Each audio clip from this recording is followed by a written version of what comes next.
All right, folks, you are very welcome to the March meeting of the Governance and Strategic Planning Committee. I'm going to pass over to Eamon for the notice and summons a meeting in the roll call. Thank you, Chair. Members, you're hereby summoned to attend the monthly meeting of the Governance and Strategic Planning Committee, which will be a hybrid meeting held in Council Chamber, Guildhall, Derry on Tuesday, today, the 5th of March, at 4 p.m. Alderman Cook. Online. Alderman Hussey. Aye, online. Thank you. Alderman Wilkinson. Online. Councillor Boggs. Councillor Donnelly. Sure. Councillor Duffy. Councillor Farrell. Here. Councillor Harkin. Here. Councillor Heaney. Councillor Jackson. Councillor McGinley. Oh, he's on show. I couldn't get the mic off there. Thank you, Connor. Councillor Mooney. Here. Thank you. Councillor Farrell. And sure. Thank you. Councillor Tierney. Here. Thank you. Thank you, Eamon. Item 3 is the broadcasting statement. I would like to remind everyone present at this meeting in the Guildhall or in attendance remotely that this meeting will be broadcast live to the internet and will be capable of repeated viewing. The broadcast may be terminated or suspended in accordance with our protocol. Due to your attendance at this meeting, you're consenting to being filmed and the use and storage of those images for broadcasting and training purposes and for the purpose of keeping historical records and making those records available to the public. Members and approved speakers are reminded to only have their mics and cameras on while speaking at the meeting and to use the chat facility to highlight a request to speak. A copy of the Council's privacy notice may be found on the Council website. So item 4 is declarations of members' interests. If anybody has any to declare, you can do it now or at any stage throughout the meeting and they'll be noted. So moving forward, item 5 is our first deputation today, and I would like to welcome Stephen and John from NI Water, who are going to lay out the investment challenges and development and constraints for themselves. I'll pass over to yourselves for your presentation, and then we'll take through members for questions and comments, and then back to yourselves. Just want to go ahead. Well, good afternoon, and thank you, Chair, Councillors, Alderman, for the opportunity to present to you this afternoon at the special meeting. I'm Steve Blockwell, NI Water's Head of Investment Management, and I'm joined by John Griffin from Integrated Delivery Directorate. So in this presentation, we're aiming to give you a bit of a basic understanding of Northern Ireland's publicly owned water utility, what we do, and the challenges that we are facing.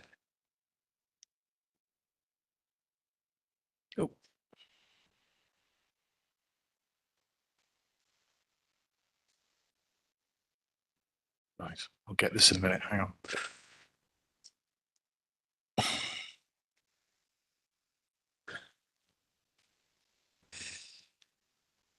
There we go. Sorry about that. Okay. Northern Ireland Water was established in 2007 as a regulated utility and a government-owned company. We're a standalone company and we have a board of directors and we are subject to independent regulation. It's similar to what happens in gas and electricity in Northern Ireland, and it's the same form of regulation as happens to the UK water companies. Our sole shareholder is the Department of Infrastructure, or DFI, and as a shareholder, it holds a duty to ensure that the company is funded in order to carry out its requirements under the Water and Sewerage Services Northern Ireland Order 2006. The executive policy is that domestic element of water tariffs is provided for via subsidy, and that means that NI Water has a third classification as a non-departmental public body, an NDPB. That further means that we have resource departmental expenditure limit, or RDEL, and capital DEL, or capital departmental expenditure limit cover for our activities.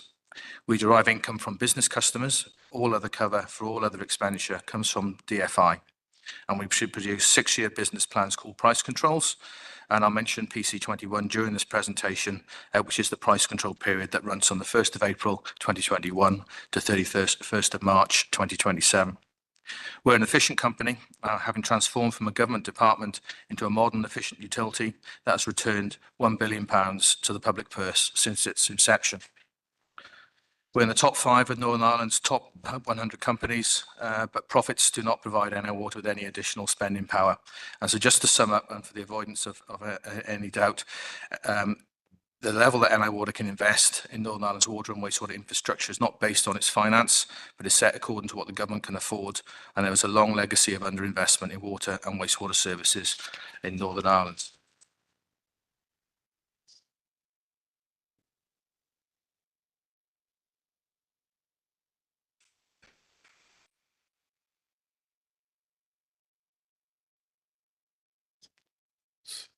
Okay, so this slide comes from our annual report and accounts. It gives you a flavour of the size and scale of the water utility that is publicly owned. To the left is what we refer to as source to tap side of our business, and to the right is the sink to sea. That's more the wastewater side of the business to the right. On the water side of the business, we treat raw water at 24 water treatment works, and these treatment works produce on average 605 million litres of treated water every day, which is consumed by over 900,000 households and businesses and supplied via 286 reservoirs, over 350 pumping stations, and over 27,000 kilometres of water mains. On the wastewater side, we collect about 360 million litres per day from about 740,000 households and businesses through a network of about 16,500 kilometres sewer. And we have over 1,300 wastewater pumping stations to take that wastewater to over 1,000 treatment works where it's treated and returned safely to the environment. We're Northern Ireland's largest user of electricity, and water is heavy to move around the country, and hence that contributes to a large part of our bill, and also energy is used in our treatment processes as well. Every part of our infrastructure network, whether it's a treatment works or pump or a pipe, has a finite capacity. And most of Northern Ireland Water's assets are legacy from decades ago, and much of the capacity that can be handled today is based on these legacy assets. Also want to highlight we have safety valves on the sewer network, and these should only operate during storms and wet weather conditions. And these are to safeguard homes, businesses, and hospitals from sewage backing up during wet weather events, and they're known as storm overflows.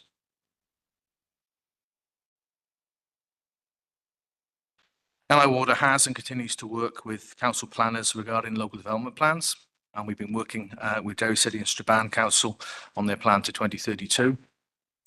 We're aware of the council's ambitions to deliver about 9,000 new quality homes by the end of their LDP period, and also to create about 15,000 jobs by 2032. So to support housing growth and economic development requires clean, safe public water supply to all those new homes and jobs. And equally, to support this growth, there needs to be connections to a modern, efficient wastewater drainage and treatment system so that the wastewater can be conveyed and treated safely before it's returned to the environment without causing any pollution. We all want to see a thriving and prosperous Northern Ireland right across this council area and all 11 council areas. And when I think I last presented was a few years ago, we were being fully funded during this price control period. I emphasised then that our focus remained on ensuring that the whole of the 6-year PC21 plan remained fully funded, and that there was necessary funding certainty for the most efficient delivery of our large capital programme for all the people in the north. So this is a blueprint that we will start to address and the issues associated with prolonged underfunding of the company. So this slide is an estimate of our expenditure for PC21. You can see our ambition that we have in terms of an investment totaling over £2.5 billion over 6 years. That's been adjusted for inflation. And you can see as part of that graph that various splits of the service areas. Planned and reactive maintenance is essential. Management in general, this includes planning for the future to keep us a modern company. Water treatment and water networks are a high priority for our investments. And then you can start seeing with the bigger blue area there is water treatment works and networks. And then you have major projects such as Living with Water programme, which you may have heard of, which again is wastewater dominated. So we've been working with our shareholder throughout most of this year as we've been asked to actually reduce our investment in this 3rd year of PC21 to £321 million. That's a cut of 49 million. Our shareholder also asked us to plan for a potential reduction of over 900 million, and this equates to an annual investment of 321. It's called a reasonable worst case scenario. You can see that with the red line on the graphic there going across the price control period. So to serve the people of Northern Ireland, we have to deliver on key priority areas such as planned reactive maintenance, water treatment, and networks and management in general. This means that there's likely to be a significant impact upon the plan and that new wastewater treatment plants and network upgrades to support the economy and the environment are at risk of not proceeding across the whole of the country.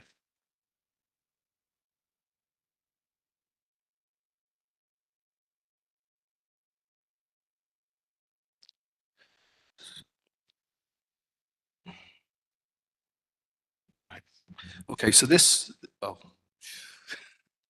might be easy to do a Chris Whitty and say next slide, please, I think. We could do that, sorry. Thank you. Okay, so this slide here is a quick overview really of our key investments across the 6-year period. This is so for the water side of the business, there's a mix there of reinforcement of water mains, water treatment works upgrades, improvement of raw water pumping stations to give more resilience to our networks, large trunk mains like with Crescent Link. So quite a few of these have already been completed during the PC21 price control. Probably the ones towards the bottom of the page there, Truck Main, Castletown, Carmody, and Craven. They're planned in for the last 3 years of the price control period, assuming that there's sufficient funding available. Next slide, please. This slide here gives an overview of the wastewater investment. So the Cottage Row project has already started and it's completed. A lot of the others are scheduled to begin over the next 1 to 2 to 3 years, and these will be dependent upon funding being forthcoming. So you can see there's a range of investments in water pumping stations, sewer replacements. You've got the Strathfold siphons, which is a very large job. They're £9.5 million. You've also got our science centre at Gelvin Grange, which the business cases are being fully developed and is sitting with the department at the moment for approval. Anything over £10 million has to go to the department to be reviewed and go to the Department of Finance as well before it can be approved and we can start the work. So you've got about £54 million worth of wastewater projects there on that slide. So next slide, please. John, do you want to? Yeah. Sorry. Thank you. Thank you, Chair, for inviting us to the chat today.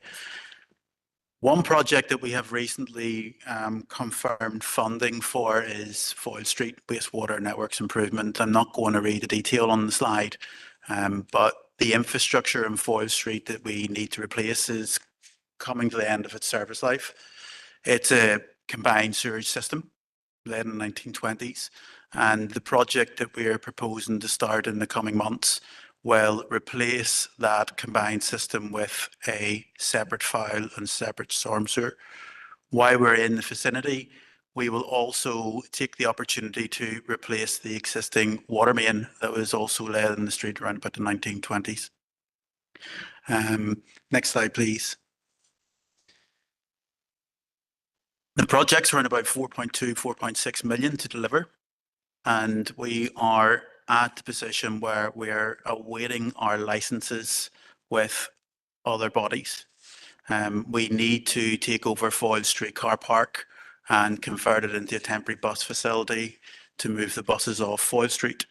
And in doing so, because the car park is owned by the Department for Communities and to the council, we have a 3-4-way lease that has to be developed, where we have to take over that lease and then lease it to TransLink for them to be able to use it for bus facilities.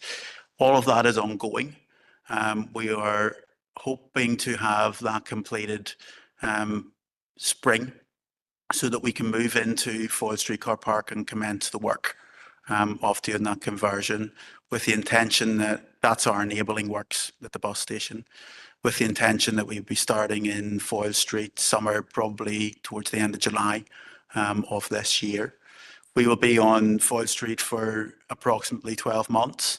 And when that work is completed, we then obviously have to put the car back to what its original purpose was, and move the buses back in. Next slide, please. We've had significant stakeholder engagement as part of this project. The different utilities are listed on the slide. We have been speaking to each of them, along with the Council, Department for Infrastructure, Department for Communities. And we continue to liaise with our business owners within the area. We are hoping to get an update out to local businesses towards the end of this month. And we'll continue to work with them and the Council and for other engagements to get the project up and running. We are subject to having to wait for the leases to be confirmed before we can actually move on to the site. Thank you. Over to Steve. Okay, next slide, please. Okay, so the legacy of underfunding is now having tangible effects across the country. The previous executive recognised the need to step up investment in wastewater, and our Price Control 21 or PC21 6-year plan was designed to reduce pollution and facilitate continued connections to our networks. However, we are now facing a crossroads as many development sites are restricted in terms of connections to our infrastructure. In PC21, we plan to begin easing restrictions using a blueprint for recovery endorsed by the independent utility regulator and the last executive for sustained investment over the next 12 to 18 years. So you can see that the legacy of underfunding of the map of your council area is showing constraints, and they're highlighted in red. Next slide, please.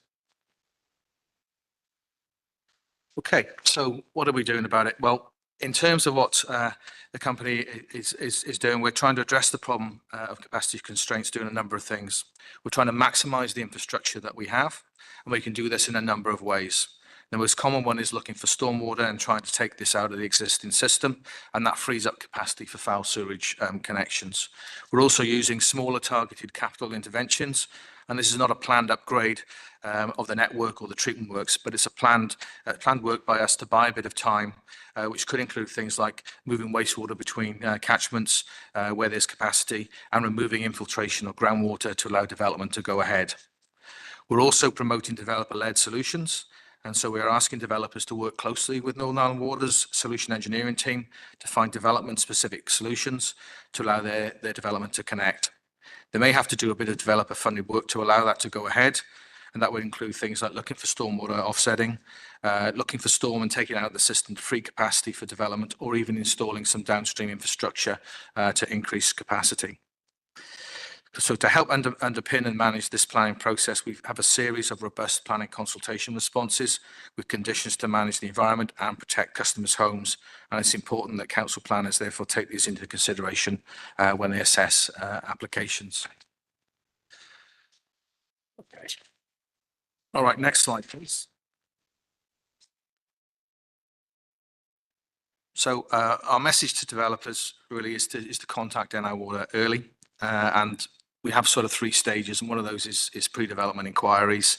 If there are capacity issues, then they contact us, and we'll conduct a wastewater impact assessments. And this may identify a solution to their water or wastewater connection issue. So I've got some stats up there, and you can see for solution engineering reports, we've worked on, I suppose we've got about 79 in the system. 45 have been provided back to developers. For 12 developers, we found solutions either through extant planning approvals, which allows it to proceed, or there are developer-led and funded treatment work solutions, or there's like-for-like development on a site. Okay, and currently we have 22 wastewater impact assessments ongoing. Next slide, please. So in terms of responses by NI Water as statutory consultee through the Planning Authority, we have, I suppose, summaries up here. So there are about 278 planning consultations between January 23 and December. And of those 278, we've been able to respond to 120 in the positive with no recommended conditions, and those are the ones in green. For the 98 coloured as amber, we've responded indicating that we are content to support planning being approved with specific conditions.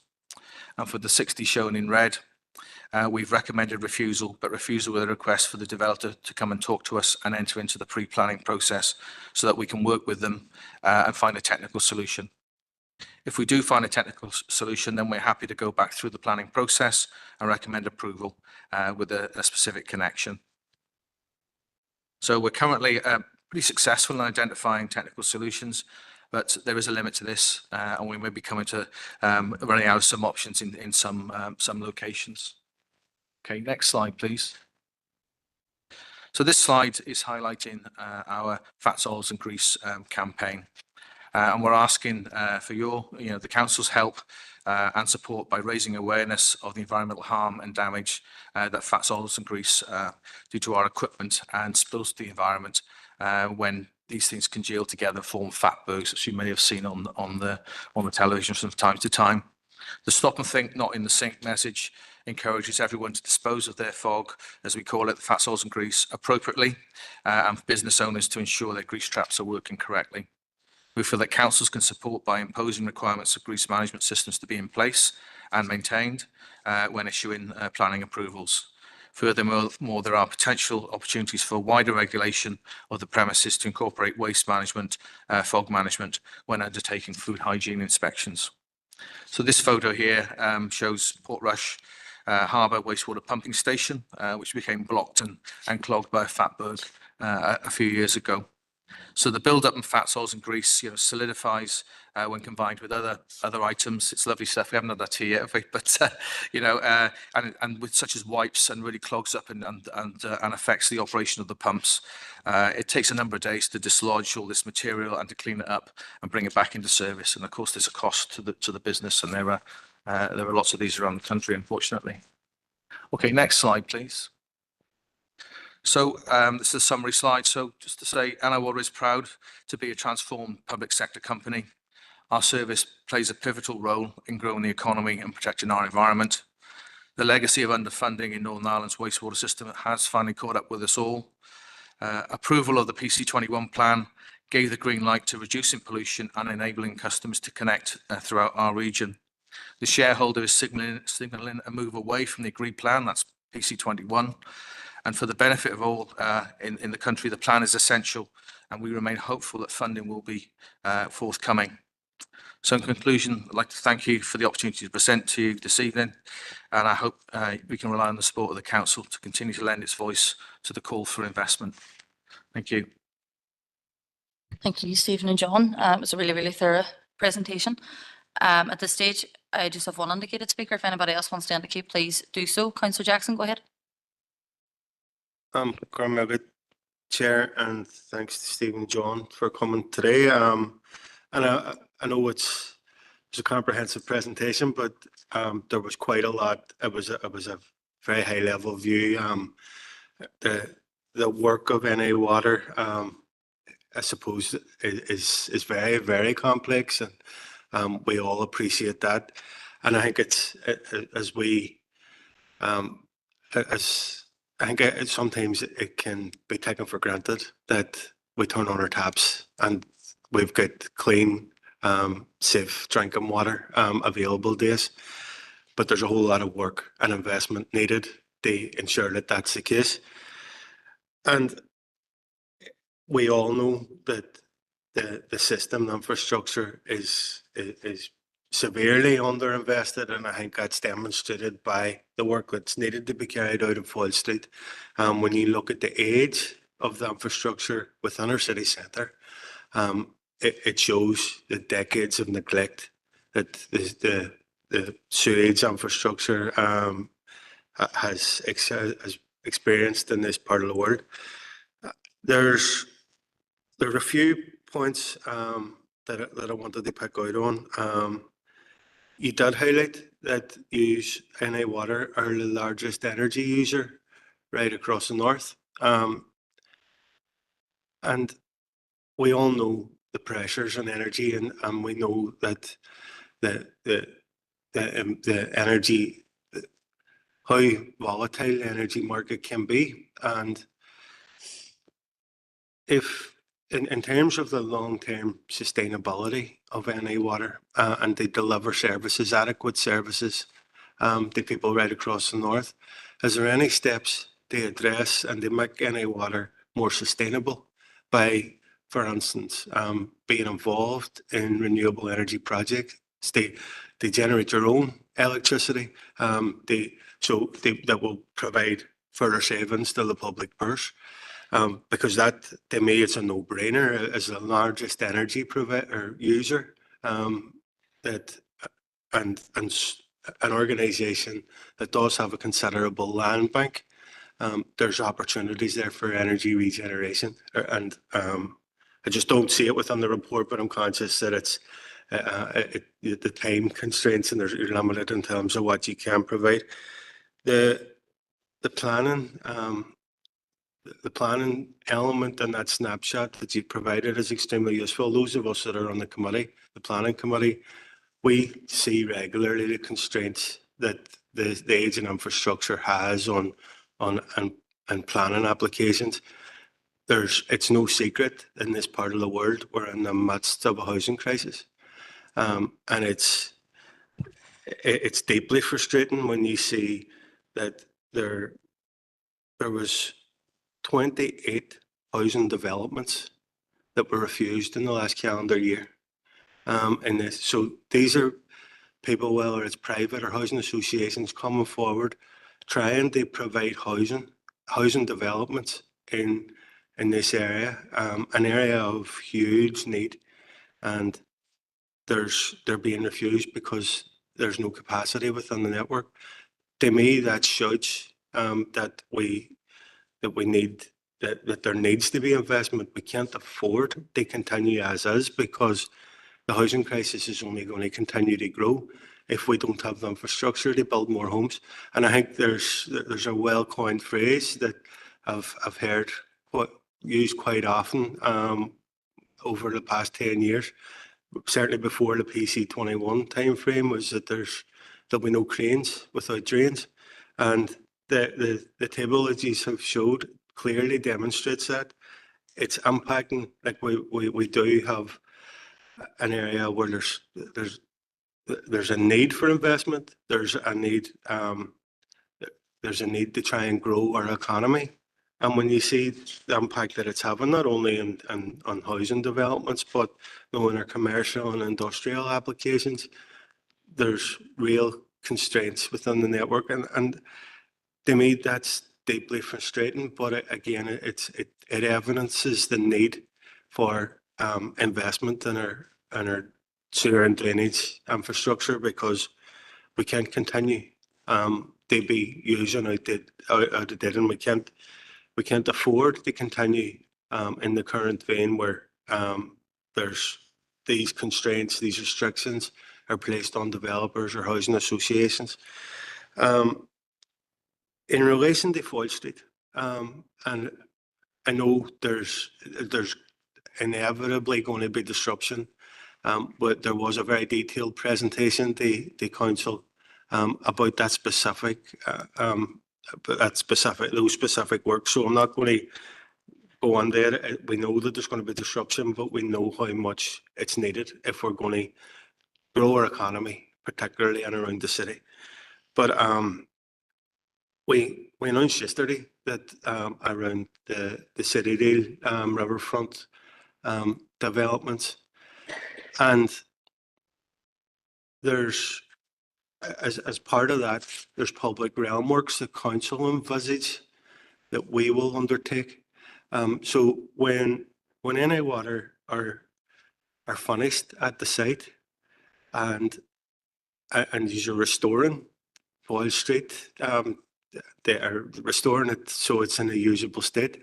Is there any engagement with council to try and deliver some of that public realm that we intend to do it? So it's just having that joined up approach, that there's no duplication, that there's no that there's not going to be an additional spend, or council's not going to be coming on behind you and wrapping up what these have done, and then they do their own public realm. And then a final question is in relation to pollution. Have we got figures around any untreated waste that's been discharged into our waterways as a result of the inadequate infrastructure? Particularly over the last 12-month period, is there any figures from any water around any untreated waste being discharged into the waterways? Thanks, Chair. Councillor Jackson, thank you. I'll answer Foyle Street because it's my team that are looking after Foyle Street. We have done an extensive engagement with other utilities, including the council. We are aware of a public realm project, and we are working with the council in regard to that, and we'll continue to work with that.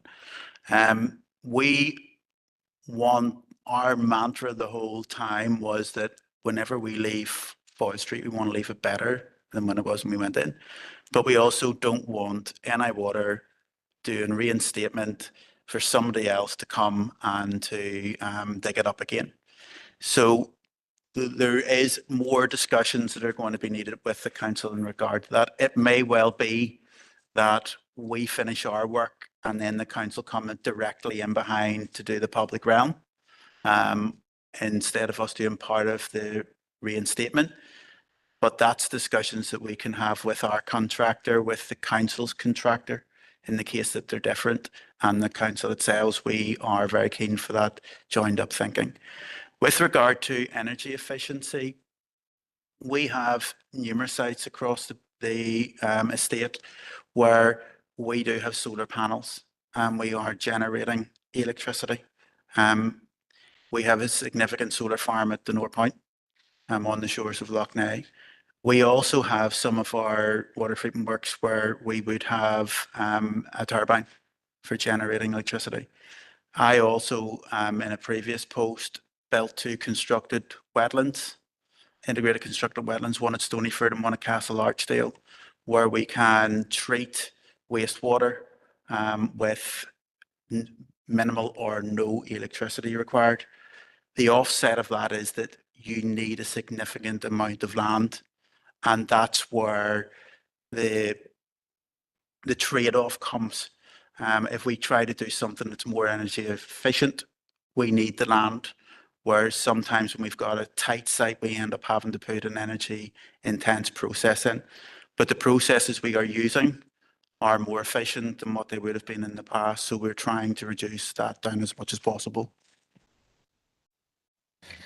Yeah, thanks, John. And just say on the energy piece, we've also developed a climate change strategy, and we've got some ambitious goals to be energy net zero by 2030 and total net zero by 2040. So that climate change strategy is available on our website there. So we've looked across all our business in terms of net zero and set those targets.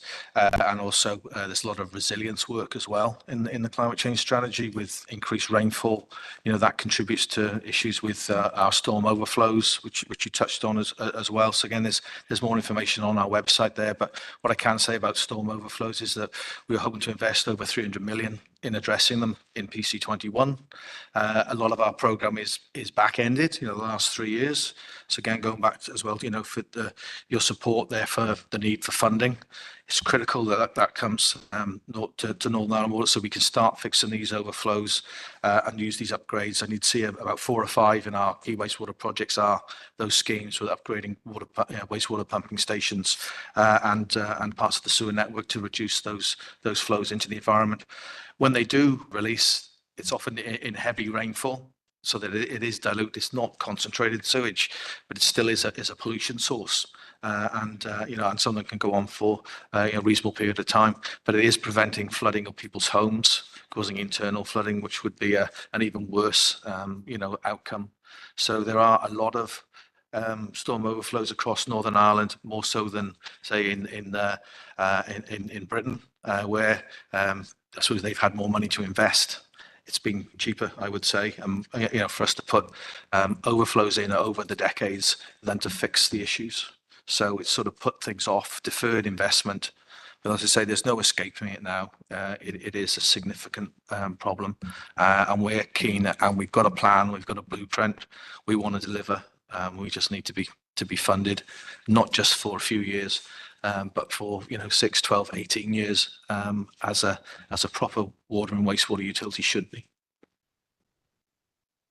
Thank you for that. I have two further indicated speakers at this point, so I'll take them together and then come back to yourselves with their questions. Alderman Hussey. Thank you, Chair, and thank you, Stephen and John. Back at the beginning, you referred to, I think it was $1 billion profit, shall we describe it as profit, that NI Water puts back into the system. Is that ring-fenced to be utilised again within NI Water, or does it just go into DFI coffers? The differential between households supplied with water and wastewater provision, 167,000 is the differential there. Is that all septic tank? Or is there another rationale as to why that differential is? You referred to treatability improvements. Could you just clarify exactly what's meant by treatability improvements? With regard to capacity constraints, the map shows Derry City and Strabane Council area. It refers in it to 10 hub towns and 36 non-hub. Is that Northern Ireland based, or is that within Derry City and Strabane? Because I'm mindful of the number of towns that we would have officially allocated within our council area. And if it is a Northern Ireland figure, what are the actual figures for towns and non-hub towns within our own district council area? And I suppose the final question is, and I'm, whilst appreciating all of the work that NI Water do, in a utopian scenario, and I'm narrowing this down to Derry and Strabane, I don't know if the figures can be extrapolated. If you were to be able to provide an optimum service and fix all the issues that are in need of attention, what financial input would be required for that, and what investment is currently proposed within the system for such work within Derry City and Strabane District Council? But thanks for the presentation, very much appreciated. Thank you, Chair. Thank you, Alderman Hussey. Councillor Harkin. Thank you, Chair, and thank you to the representatives from NI Water for coming in the addresses today. And this is a very important discussion. Obviously, our water infrastructure is vital, and society can't function without it. Business couldn't function, households couldn't function. Not much would happen here if we didn't have a proper water infrastructure. So we appreciate the work that goes on day in, day out to keep our water infrastructure going. But we also hear very clearly the fact that there's been a legacy of underinvestment in our water infrastructure, and that we're now at the point where we have an aged, it's not just aging, it is an aged water infrastructure, and that is of great concern. I mean, we had a meeting last week with the DFI representatives to talk about issues with our road infrastructure, and they also described and talked about how aged the infrastructure is and how much of an overhaul is needed. And that's why I think that the issue of investment is very, very important. And I think that you're probably scratching your heads as to where this investment is going to come from, because it has to come. And I think that it's not the case that there isn't enough money. It's about government, central government, making a decision that they're going to actually prioritise investment into the water infrastructure. And I know that there's a DFI consultation right now about what I would call water charges, and that was initiated by the Secretary of State. I think that this is the wrong way to go in terms of trying to put the needed investment onto a population that is already struggling. I think the British government has huge resources that if they took investment here into our water infrastructure seriously, they would be able to properly fund it. I also think, you know, if you can't comment on it, what's actually happened in England around water privatisation has been a disaster. I mean, there's been huge profits for water companies, but it's led to pollution, sewage leakages. I mean, you know, all sorts of issues where the money that should have been invested in the water infrastructure was actually getting siphoned away in the private bank accounts. So I don't think that that's going to be a solution for us here. But one thing I think we can do as a council is lobby for more government investment in their water infrastructure, and I think that that's going to be absolutely vital in the coming years. I suppose a couple of questions is, I mean, the work on Foyle Street is absolutely necessary, and I just would ask, do you think, have we done all the consultation that we need to have done? And I appreciate you've done a presentation on that, but that would be one thing, one question. A second is just about climate and pollution, because nobody will have missed what happened to Lough Neagh over the last summer, and I just want to, if you can kind of talk about that ecological disaster and what repercussions that has for NI Water in terms of the infrastructure. Not only that, I mean, and again, if you can't comment, that's fine, but I think it's important to raise, look, there's going to be a public inquiry now into mining in the Sperrins, and part of our concern as a council has been about the impact of toxic mining on fresh water, and because that would be more pollution, which means then more problems for you know, NI Water to resolve. And then I suppose, like, we keep a constant eye here on Maboy, because that is the biggest dump in Europe, and we're very concerned about, you know, the leaching into our water network. And we went out there and visited the water system, and we got, you know, some positive assurances that workers there are very on top of this. I think NI Water's actually spent a lot of money to monitor that, which is the right thing to do. But if you add all these up, Maboy, you know, Lough Neagh, the Sperrins, these are all threats. I think they are our water infrastructure, which could be, they're already costly, but they could be even costlier. So if you can comment on any of those kind of concrete pollution issues. And then the last one is pollution again. It's just that in the document there, and you mentioned it, the fats, oil, and greases. Is there a breakdown of where that comes from? Is that households? I would imagine it is households, or is it bigger businesses? Because again, that is very, very damaging. And of course, this is something the council can kind of use its social media to highlight and promote, if that is a campaign that NI Water is looking for us to promote. But who are we kind of targeting it at? Is it, you know, everybody, or is it bigger companies or particular businesses? Thank you. Thank you, Councillor Harkin. Councillor Mooney had indicated, and that's my final indicated speaker, and then I'll come back to yourselves for the last questions. Go ahead. Thank you, Chair, for letting me on. I'm not going to keep even John any longer. Just to say thank you for the presentation, and it's really clear from the presentation that that you're doing your best with limited resources. That's been sort of financial resources.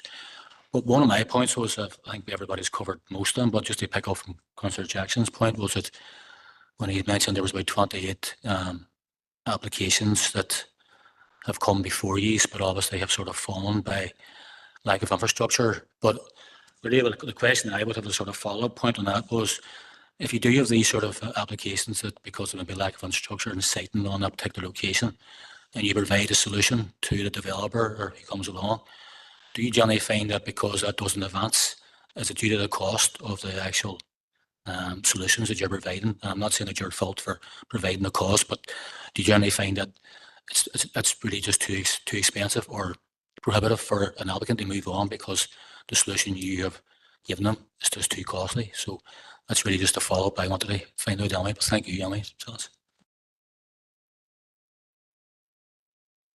Right. Going back to Councillor Hussey then. So I think there's a question about the £1 billion that we've returned to the shareholder. So that goes back to the department for them to use, or to the government to use as it see fit. So it's just like for any business has got a shareholder, we pay that, and that goes out as a dividend every year. And I say we're a successful company, and that £1 billion has been paid in the dividend. But say we know that in PC15, our business plan there was about 990 million. That was underfunded for those 6 years by about 40-50 million pounds, and it was already a constrained business plan. And as I say, the last executive and working with our regulators, there was a large, 2.2 billion in money of the day back then program devised, and now we're in year 3, and we've already seen a 49 million pound reduction. And we've been asked to plan by the shareholder for further reductions across, flatlining basically at a 2 million pound investment per year. So we'll have to wait and see what happens over the next few months. We're eagerly waiting. But there is definitely, there's not a surplus of money coming back into the company to address the needs.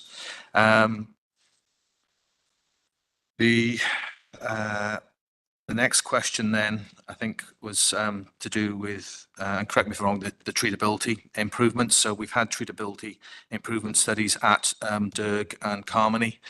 We put in pilot plant systems which mirror the main plant, and we're able to use technology and to see how we can improve the process. Some of the raw water coming in is difficult to treat, so we may be looking at different filters that go in place, maybe different carbon absorption products as well.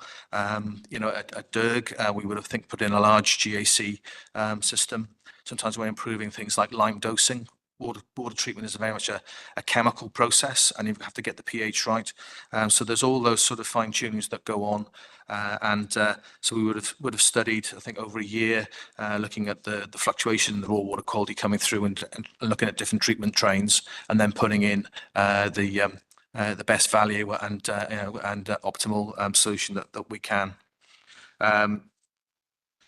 I think it was mentioned about Derry City and Strabane and the number of towns that are impacted by development constraints. So there are lists of treatment works on our developer services site, so you can get an idea there. We want to put those maps up, the example I showed you for your council area, up for all the 11 councils across the province. So that should be happening later this year. But if at the end of the day, we're advising to developers to come and talk to us early. Those are just general measures. We know we've got constraints, but say we can work with developers and often identify solutions through stormwater separation, for instance. And we've been very successful over the last few years, and we've put a lot of resources in as well to our solutions engineering team to deliver on that. There was a question then about, was it the utopian scenario, and how much investment is proposed for Derry City? Well, the information presented this evening is probably about 100 million, roughly about 51 million, I think, on the water side, and about 53 million on the wastewater side. So that's the current 6-year plan. We're just starting to plan for the next 6-year period. We'll produce an outline capital submission by a year in June. And then I think the following in the December, then we'll finalise that and submit that then to the independent utility regulator to assess for value for money. Those are all worked up and prioritised with our range of stakeholders, which include the Drinking Water Inspectorate, the Northern Ireland Environment Agency, the Consumer Council for Northern Ireland. So it's a robust regulatory process, let's say, that's been followed elsewhere. But I would say that we don't want to reduce. There'd be some big schemes planning. We're looking at Culmore treatment works at the moment for PC27 planning. We've got the Stratfall siphon. Hopefully that goes in PC21. So there's some big schemes coming the way, and we're also looking at a larger living with water program for Derry with the department. So again, nothing is cheap. It requires large infrastructure to go in, and so we're busy building that plan. There was talk about water charges, so that's a political decision. we really don't mind where the money comes from. You know, we're trying to do the most for the people across the whole of the country. Yes, as you say, shareholder payments have been, you know, influenced maybe the way UK companies have operated or been able to invest over the last, whatever, 30 years. I think they've been privatised at least. I mean, we're fairly new, being formed in 2007, and you know, we are an efficient company, and we've caught up a lot with the rest of the UK. But there is a need for more investment, and also certainty on the investment stream. If we know what we're going to get, long-term certainty, just as in any business, you can plan and deliver really efficiently. If you don't know what you're getting year on year, you're hand to mouth literally, and it's very difficult. And we've got some big projects that come through, which could be hundreds of millions of pounds. So how do you plan that investment? That's my challenge as an investment manager over several years if you don't know what you're going to get in 2 or 3 years' time. Because you have to maintain, you know, your existing systems, provide clean, safe drinking water to the people across the whole of the country. Yeah, that's our challenge. Fall Street, over to you, John. Yeah, you mentioned, Councillor Harkin, about consultation. We have been working with we sent questionnaires out to 90 businesses. We got responses from 13, and we are working our way around meeting those businesses, and will continue to meet with them. Consultation doesn't stop, and when we go on, get boots on the ground, that will continue the whole way through the project. Because we have to work with those businesses while we're in Fall Street. They have to continue to trade, and so we are putting mechanisms in place to help them. But the consultation will be ongoing with TransLink, with there was a meeting yesterday, for example, with Londonderry Chamber Council, City Centre Initiatives, and Visitary. And there will be more ongoing in the coming months while the project's there. Just to reiterate something that Steve mentioned about funding, Fall Street's going to be split over 3 financial years. You know, so when there's a commitment put in there, we know that our budget, that 321, part of that's going to be Fall Street for not only this year, but in the 2 years to come. So that has impact on other funding challenges going forward. So the next question then, I think, was about climate change, pollution, and Loch Ney. So there have been reports from AFBI on the sources of pollution. We know we are part of that. We're about 15% from our wastewater treatment works. 85% comes from the broader, you know, agricultural catchment and inputs. We know there are 10,000 septic tanks in the area, because we offer a free septic tank emptying service. So that's based on our records, and there may well be more. So how well they're operating will have an impact on how, you know, I suppose ammonia or nutrients, you know, nitrogen and phosphorus get into the loch. In terms of water treatment, we've got quite a few large treatment works. They've got multiple barriers, you know, as part of the treatment train. So that's a robust treatment process. The water's safe to drink. There may be occasions where it may have a musty smell, but it's still safe to drink with the treatment levels that we have in place. We're part of a broader government initiative looking at the issues that, you know, challenging for Loch Ney, and we've got, I think, even internally, 5 work streams. So we're not standing still.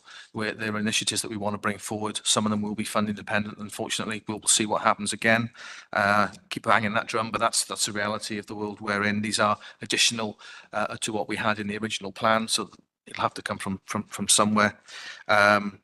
I don't know much about the mining in the Sperrins, if I'm honest, but you know, there are environmental impact assessments, you know, I suppose from the planning process as well. So there should be measures going in place, but it is another stressor on the environment. I agree with that. Avoid dump. So as we've been reinforcing our system so that we can move water around if there is an issue and have more resilience. The leachate, yes, would have a high ammonia content. We've got ammonia monitors on the river. If a spike is detected, then we close down. We don't take that into the treatment works, and we can say rejig our supply for a limited period anyway, but to manage or mitigate that threat.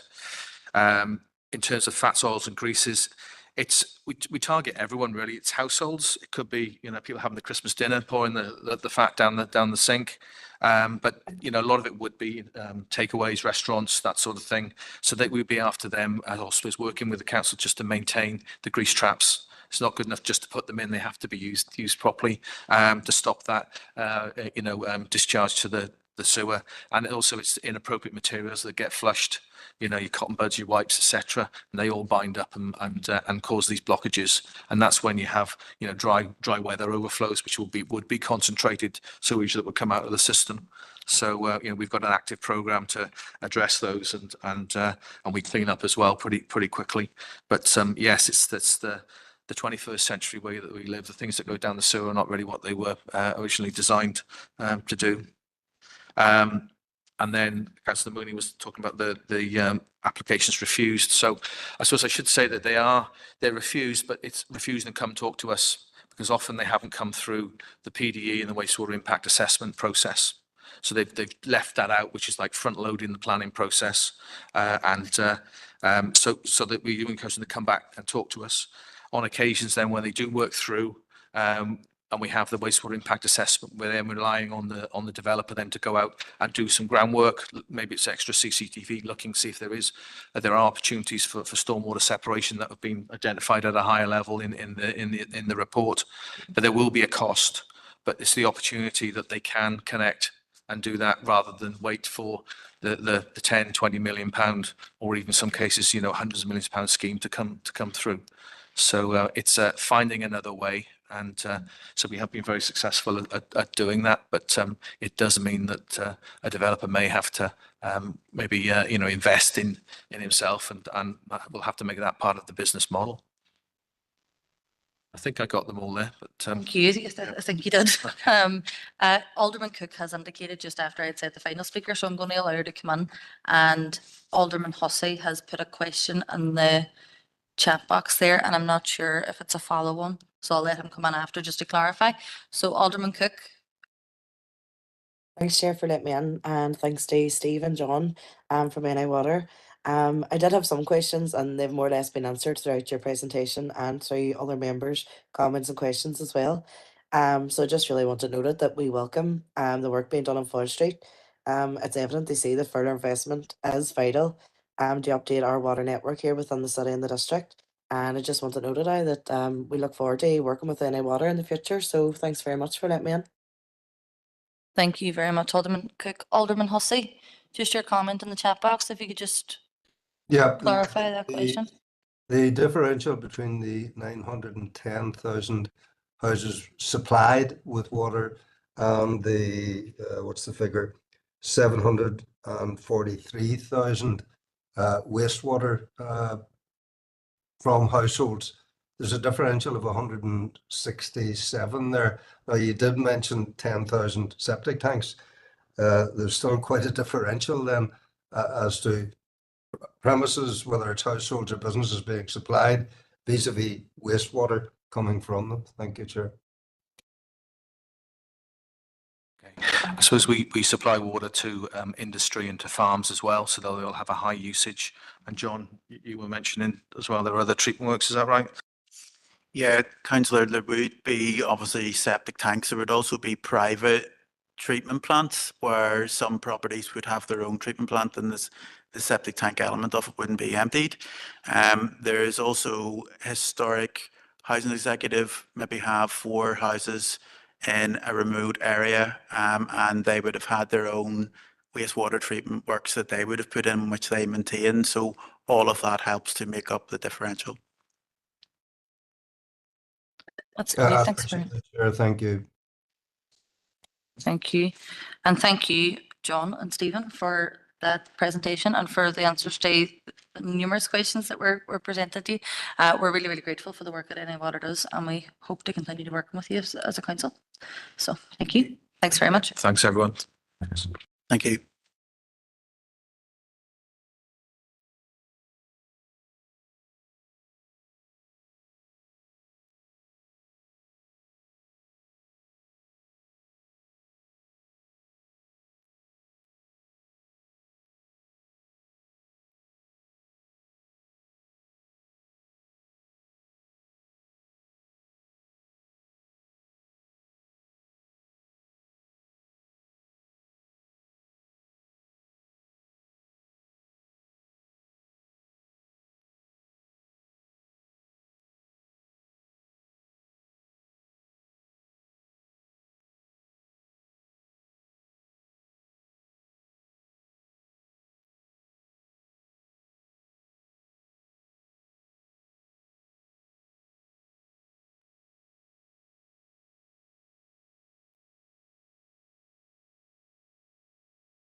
Okay, members, thank you for that.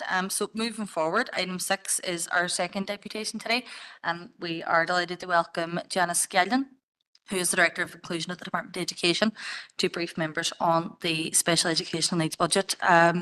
So I'll pass over to yourself, Janice, and then we'll open it up to members for comments and questions, okay? Thank you very much, Chair, and thank you for the opportunity to present to you all on special educational needs. The clicker I don't think is working, so you're going to hear next slide, please, quite a bit. Sorry. But yeah, so I'm Janice Scallion, Director for Inclusion in the Department of Education, and oddly enough, actually, I was a member of the Community Planning Partnership up here for quite some time when I was Director of Area Planning, and then we were all shuffled around and I ended up in Fermanagh. It's lovely to be back here again, and I've taken over this role as Director for Inclusion since the end of October 2023, so I'm still a bit of a newbie in the post, but I just wanted, I suppose, to bring you up to speed on where things are at in the SEN landscape at the moment. Most of you will be alive to the issues around special educational needs that we're currently facing across the system, and I'll talk you through some more of that today. So next slide, please. And the next one. Okay, so in terms of what we want, I think it would be wrong of me to start to list all of the issues because you already know what they are. So it's important to set out what it is that we actually want for our children and young people with special educational needs. I'm a strong believer in starting with the end in mind and then working out how we're going to get there. So our vision is for all children in Northern Ireland is that they are happy, learning and succeeding. And that's no different for our children with special educational needs. We want them to be happy, learning and succeeding in our system as well.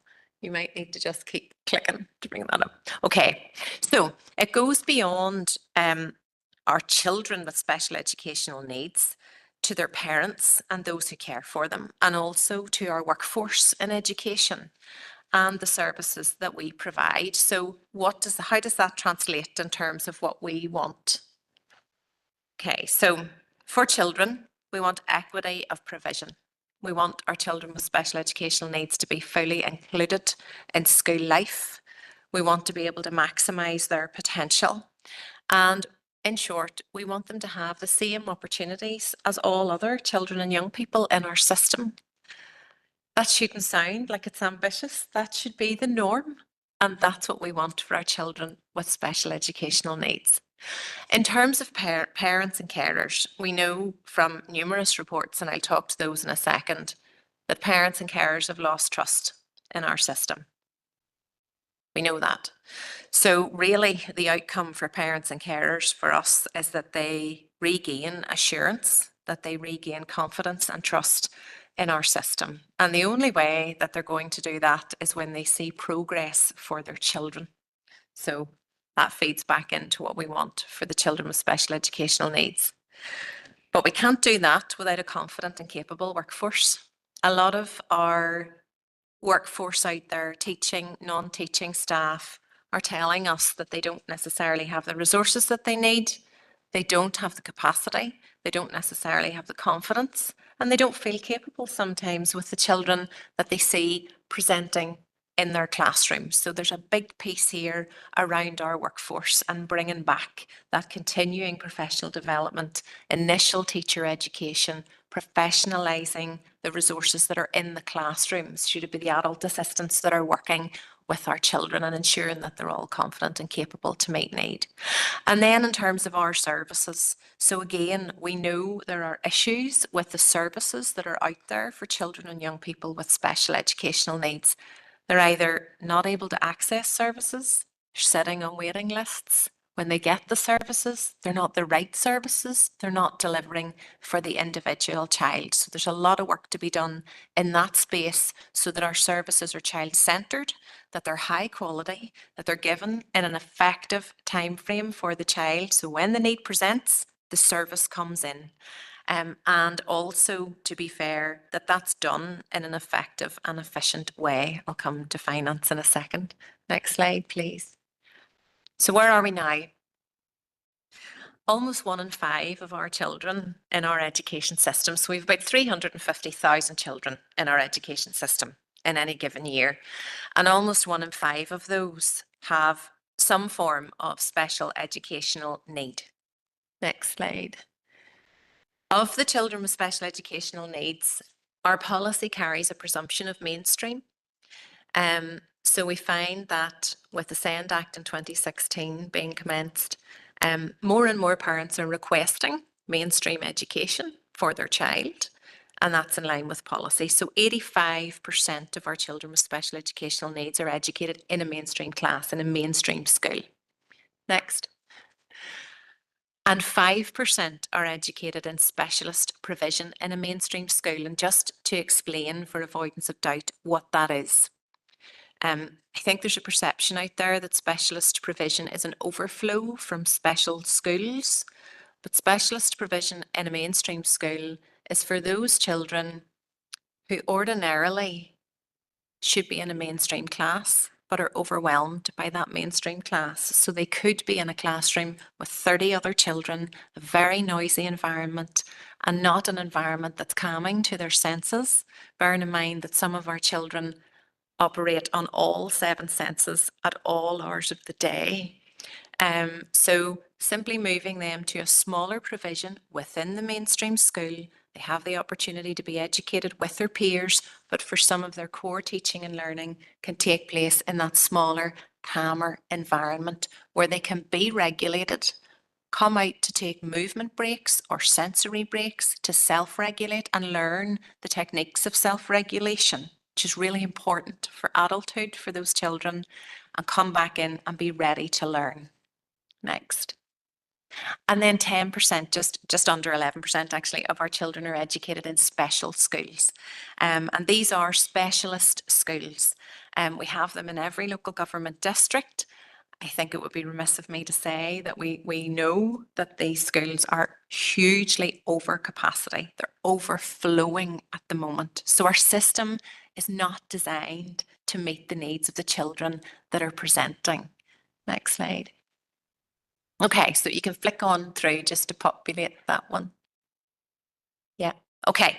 So I've tried to condense everything that we know onto one slide. So we know, in short, the number of children presenting in our system with special educational needs is increasing. It's increasing exponentially.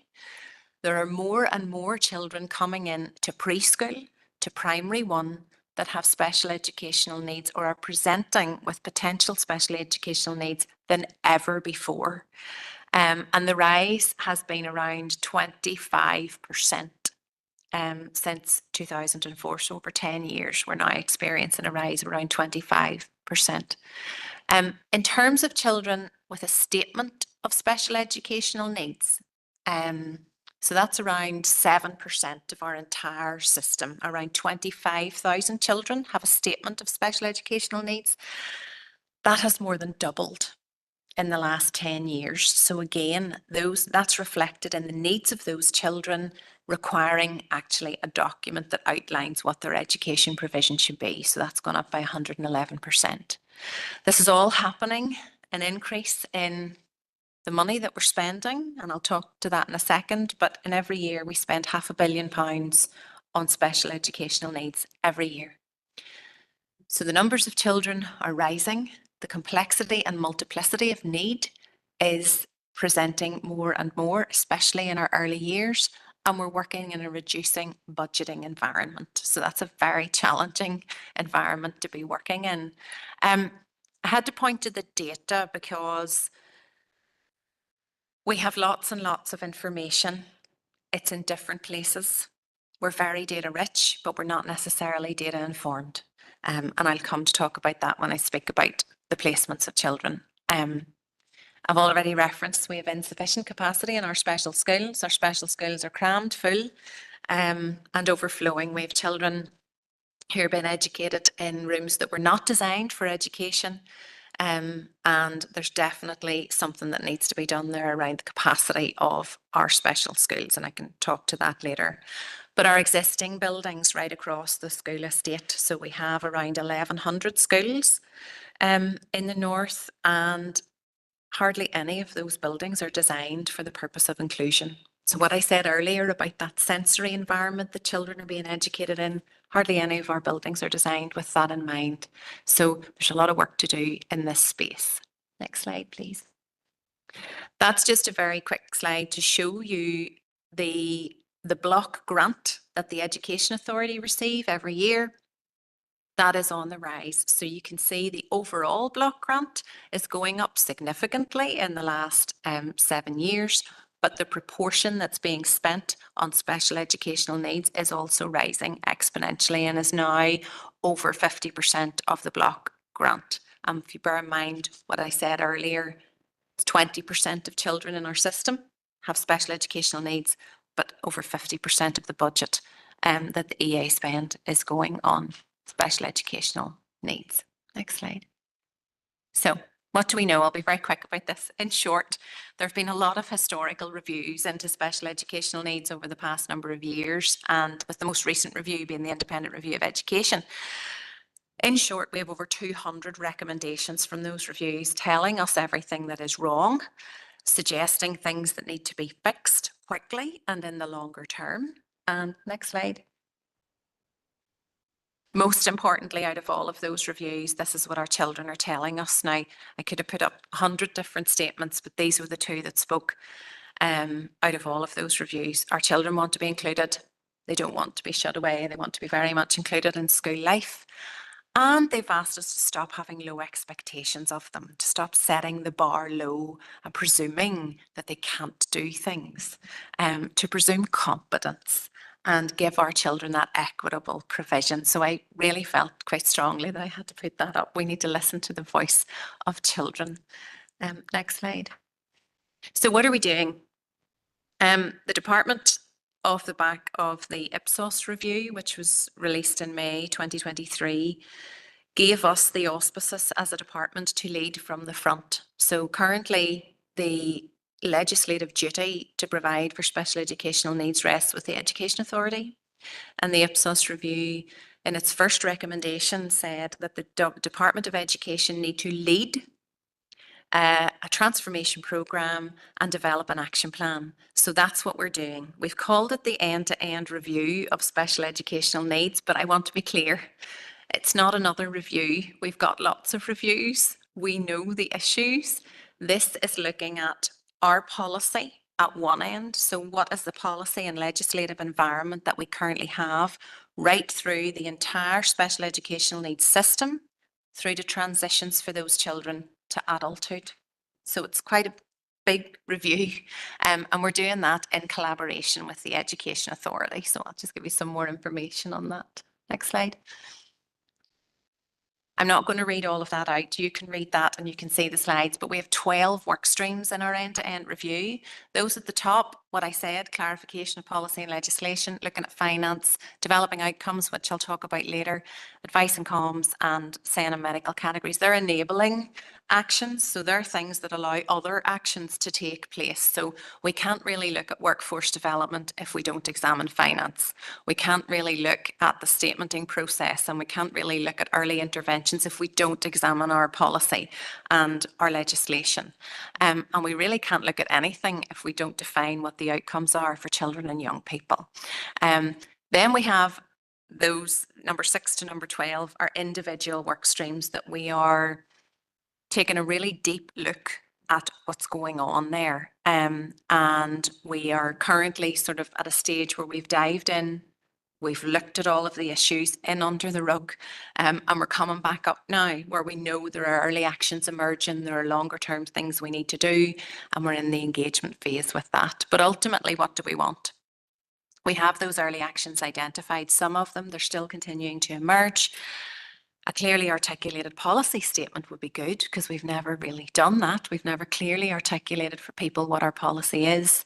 We want to look at professional support in the classroom. So custom and practice would be that if a child has a statement of special educational needs, that tends to come with adult assistance in a classroom. So each individual child has an individual adult attached to them. Now, how that's translating in some of our schools, including some of our schools here in Derry, you could have 30 children in a classroom. 8 of those children could have a statement of special educational needs. So there'll be a teacher, If it's a P1 classroom, there'll be a general classroom assistant and 8 adults in the room. That's a very crowded space.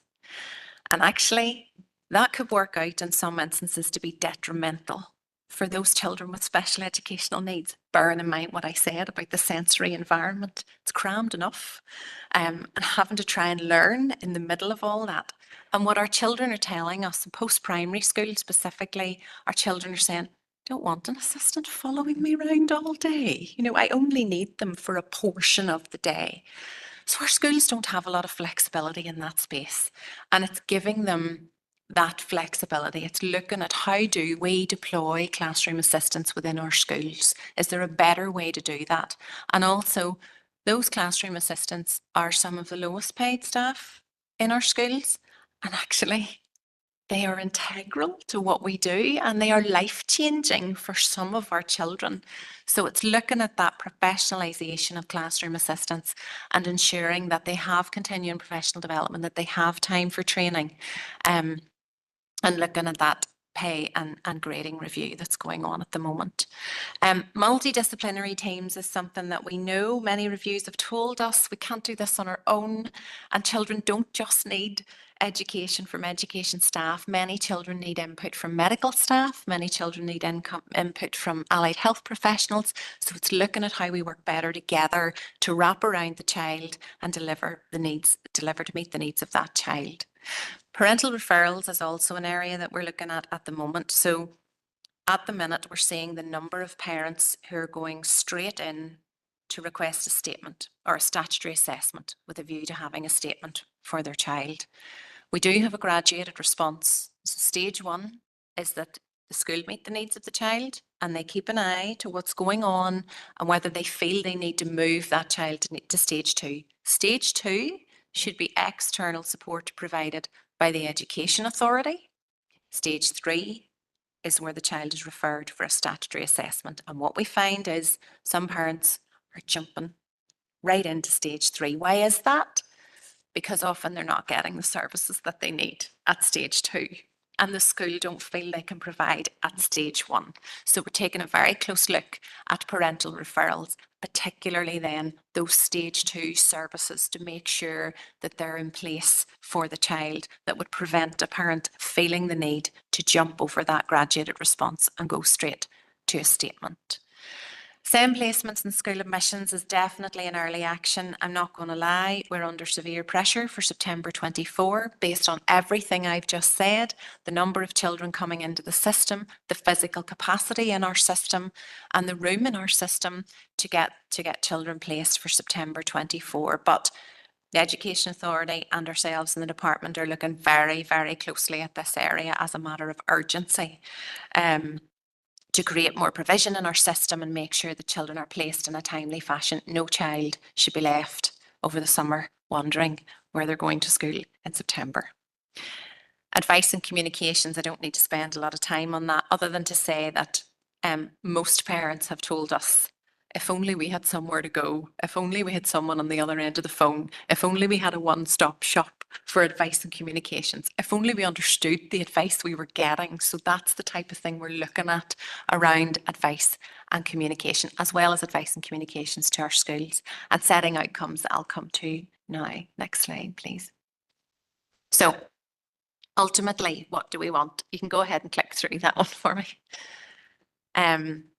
So we want our children to get the right support from the right people at the right time and in the right place. Now that sounds really simplistic, but when I look, we could dress that up and make it fancier, but I think it's important under the language that we use that everyone, children as well, understand what we're saying.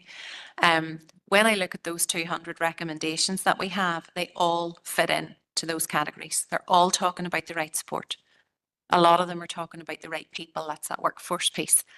Most of them are talking around the right time and definitely talking about the right place. So that's ultimately what we want. And that's then back to the original vision, which is to ensure that those children can be happy, learning and succeeding. You can read up there what it's about, that we're hearing that we're hearing the voices of children and parents and carers and staff, that needs are identified earlier and met, that they're met on time with appropriate provision, that the children get effective and efficient support, that parents and children and our workforce have confidence in the system, ultimately that our children have good health and well-being. And when school is over, that they can come into society and have a really positive contribution, whether that's through further learning, training, employment, or working in the community and working in a job, in a well-paid job, and living independently. So ultimately, that's that end-to-end piece. That when children leave education, children with SEN leave education, they can make a positive contribution just like anyone else can to society. Next slide, please. Okay, you can flick on through. Yeah. So I just wanted to draw your attention to the outcomes framework that we're developing. I won't spend an awful lot of time on this. We're not operating in a vacuum here. We could recreate the reason to have an outcomes framework, but we've got a draft programme for government that sets outcomes for everyone in our society. And one of those outcomes is that we give our children and young people the best start in life. Most people will gravitate to that for education, but actually we've other outcomes there that say we have an inclusive society where people are valued and respected. And I think that also fits for our children with special educational needs. We also have another outcome that says we're a caring society that supports people throughout their lives. And that's directly relevant to our children with special educational needs. We have a mini programme for government called the Children and Young People Strategy. And I've highlighted that much bigger on the slide there that you can see. And all of those outcomes are just as applicable to our children with special educational needs as they are to any other child. And then we have the department's corporate plan, which is that child acronym. Why are we developing an outcomes framework? It's the right thing to do. And 23 of those 200 recommendations told us to. They said we need to take an outcomes-based approach. We need to focus on the outcomes for children and young people with SEN. So that's why we're developing this framework. Next. And this is just to show those work streams that we have. And I could have equally used a spaghetti junction slide.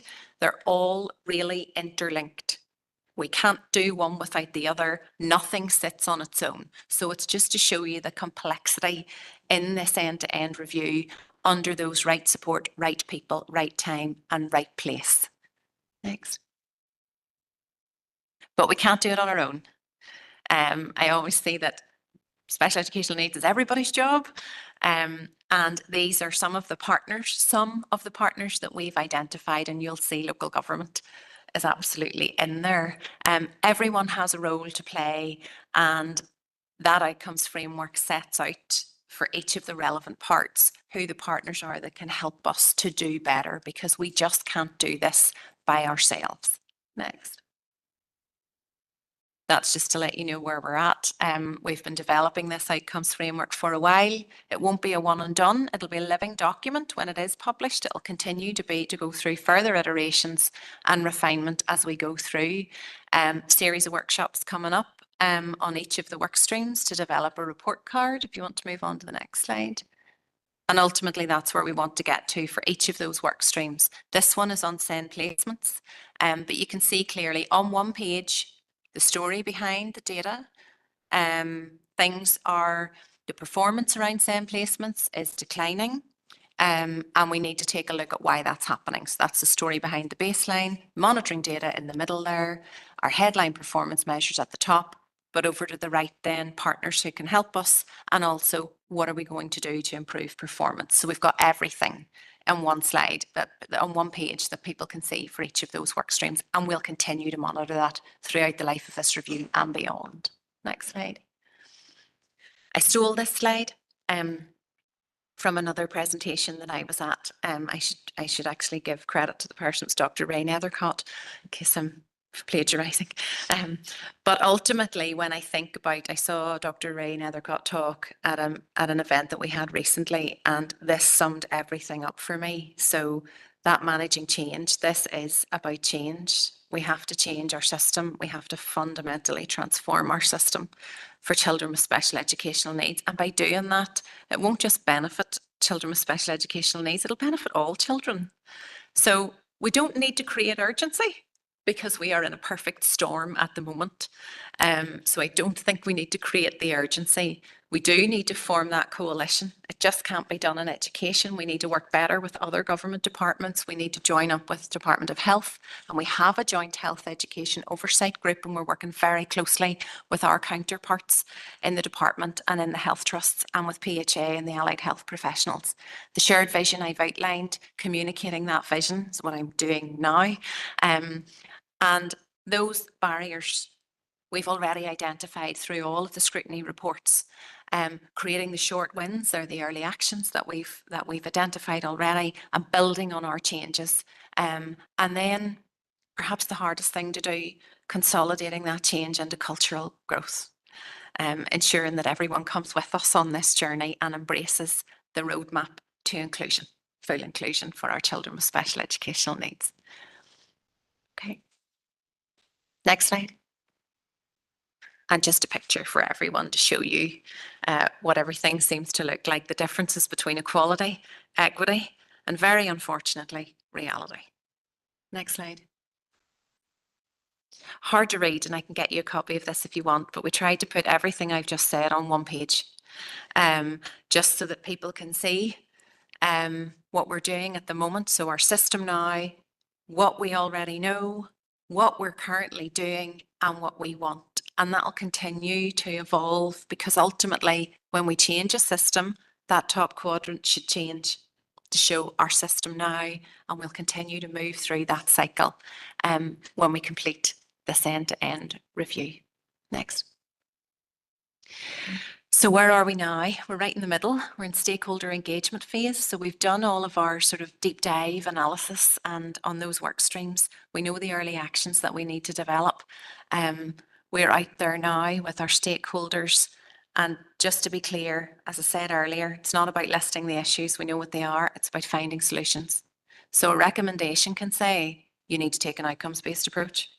Doesn't tell us how, so there's lots and lots of recommendations that are great, but we need to engage now with our stakeholders to say, okay, what does that mean in concrete terms? What are we actually going to do? When are we going to do it? How much is it going to cost? And how long is it going to take? And after this piece, we will be developing a year one action plan, an urgent action plan that needs to be carried out within the next year, and a longer term vision and action plan for the future.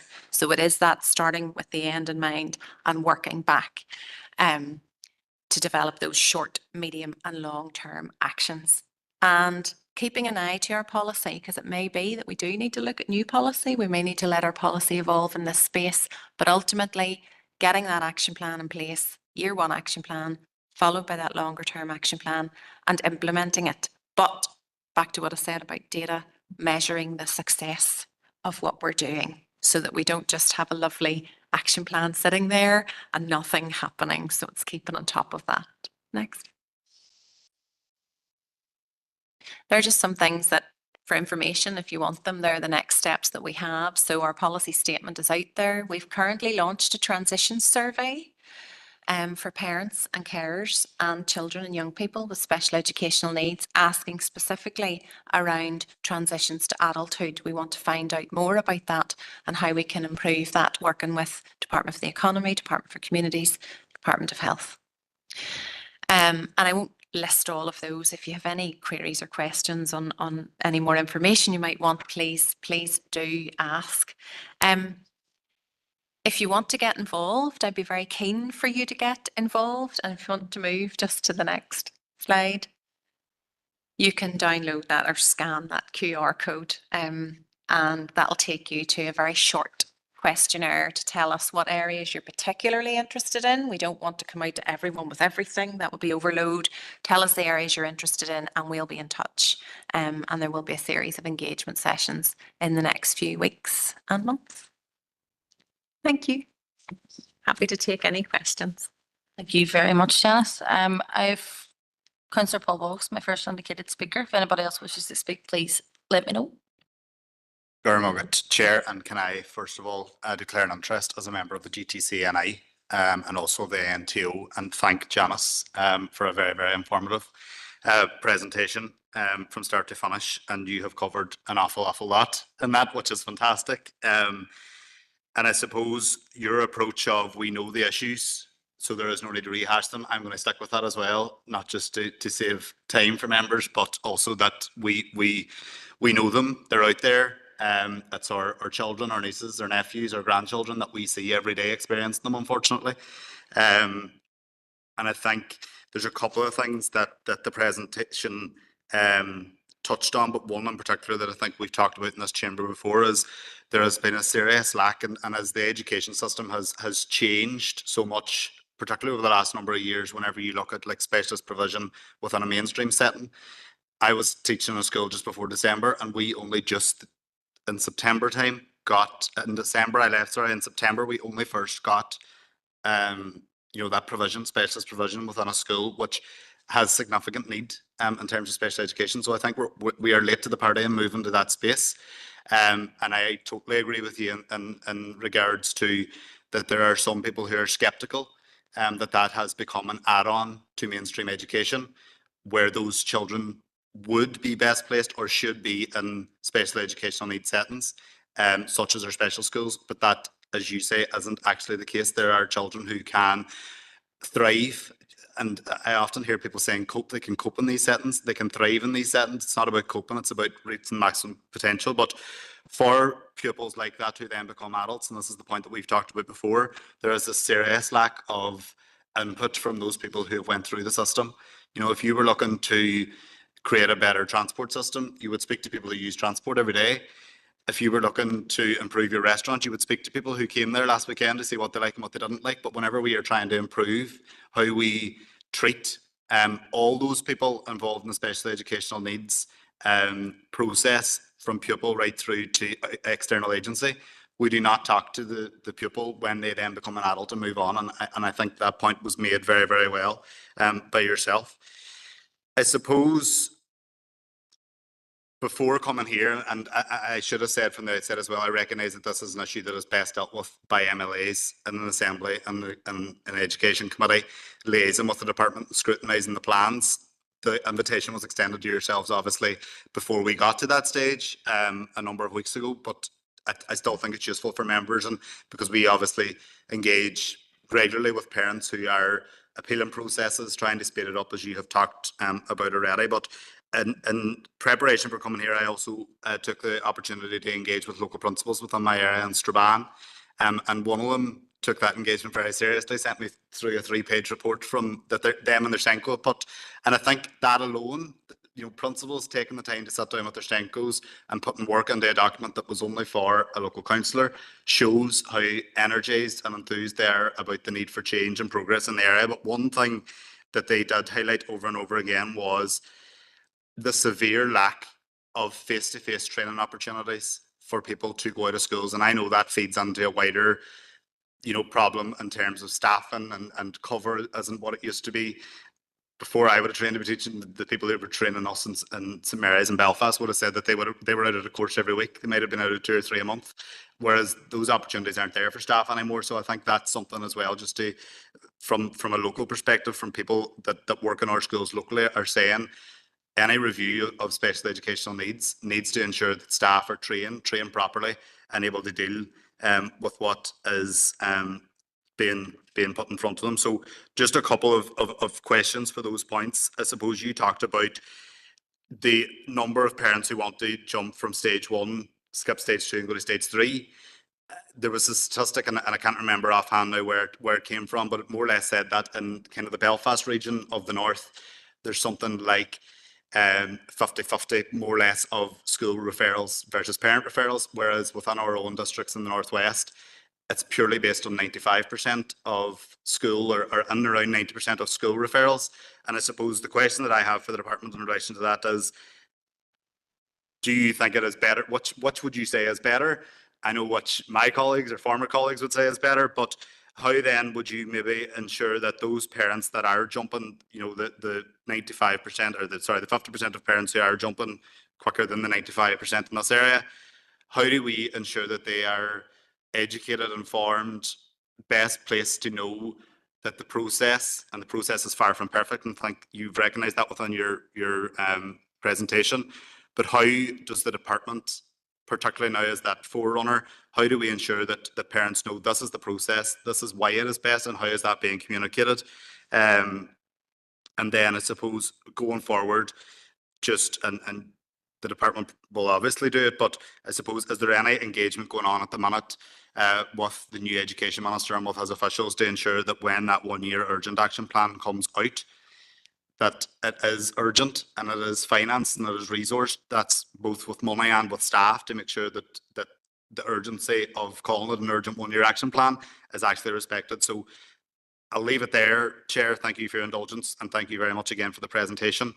Very, very informative. And again, anything that we can do as local councillors, I'm sure that all members will agree that we're more than happy to do that at a local council level. Thank you very much. Thank you, Councillor Boggs. I'm just going to take a couple together, if that's okay with you, Janice. Councillor Harkin. Chair, and thanks, Janice, for coming in today. And look, it's very, very important that we put a spotlight on this issue. And I think if anything underscores Stormont's failure, it is the failure to deliver for special needs, children with special needs. And in the last 24 hours, I'm sure you'll know that the Children's Commissioner has said that the failure to deliver on special needs provision is robbing children of their education here in the north. And he also pointed out that only a quarter of the recommendations that were made 4 years ago have actually been implemented, which I just think is disgraceful. And that is why last Monday there was children protesting at Stormont. And that is where the buck stops in this, in terms of addressing it. So, you know, there is a lot of anger out there that I'm sure you're very aware of. There's a tremendous amount of frustration, but the main thing is that children are absolutely losing out right now. So all this stuff that's in the document, that to progress this couldn't happen fast enough. I mean, much of it should have been done already. And it comes back to, I mean, children are being failed because there's a lack of funding for our schools, because schools are struggling to actually meet the needs, you know, to make sure that there is provision for special needs in their schools. And then, of course, there's not enough staff. And the issue with staff is very, very important because, you know, there is now, it's documented 25,000 education support workers, which includes, you know, classroom assistants and others are on temporary contracts, which is an absolute disgrace.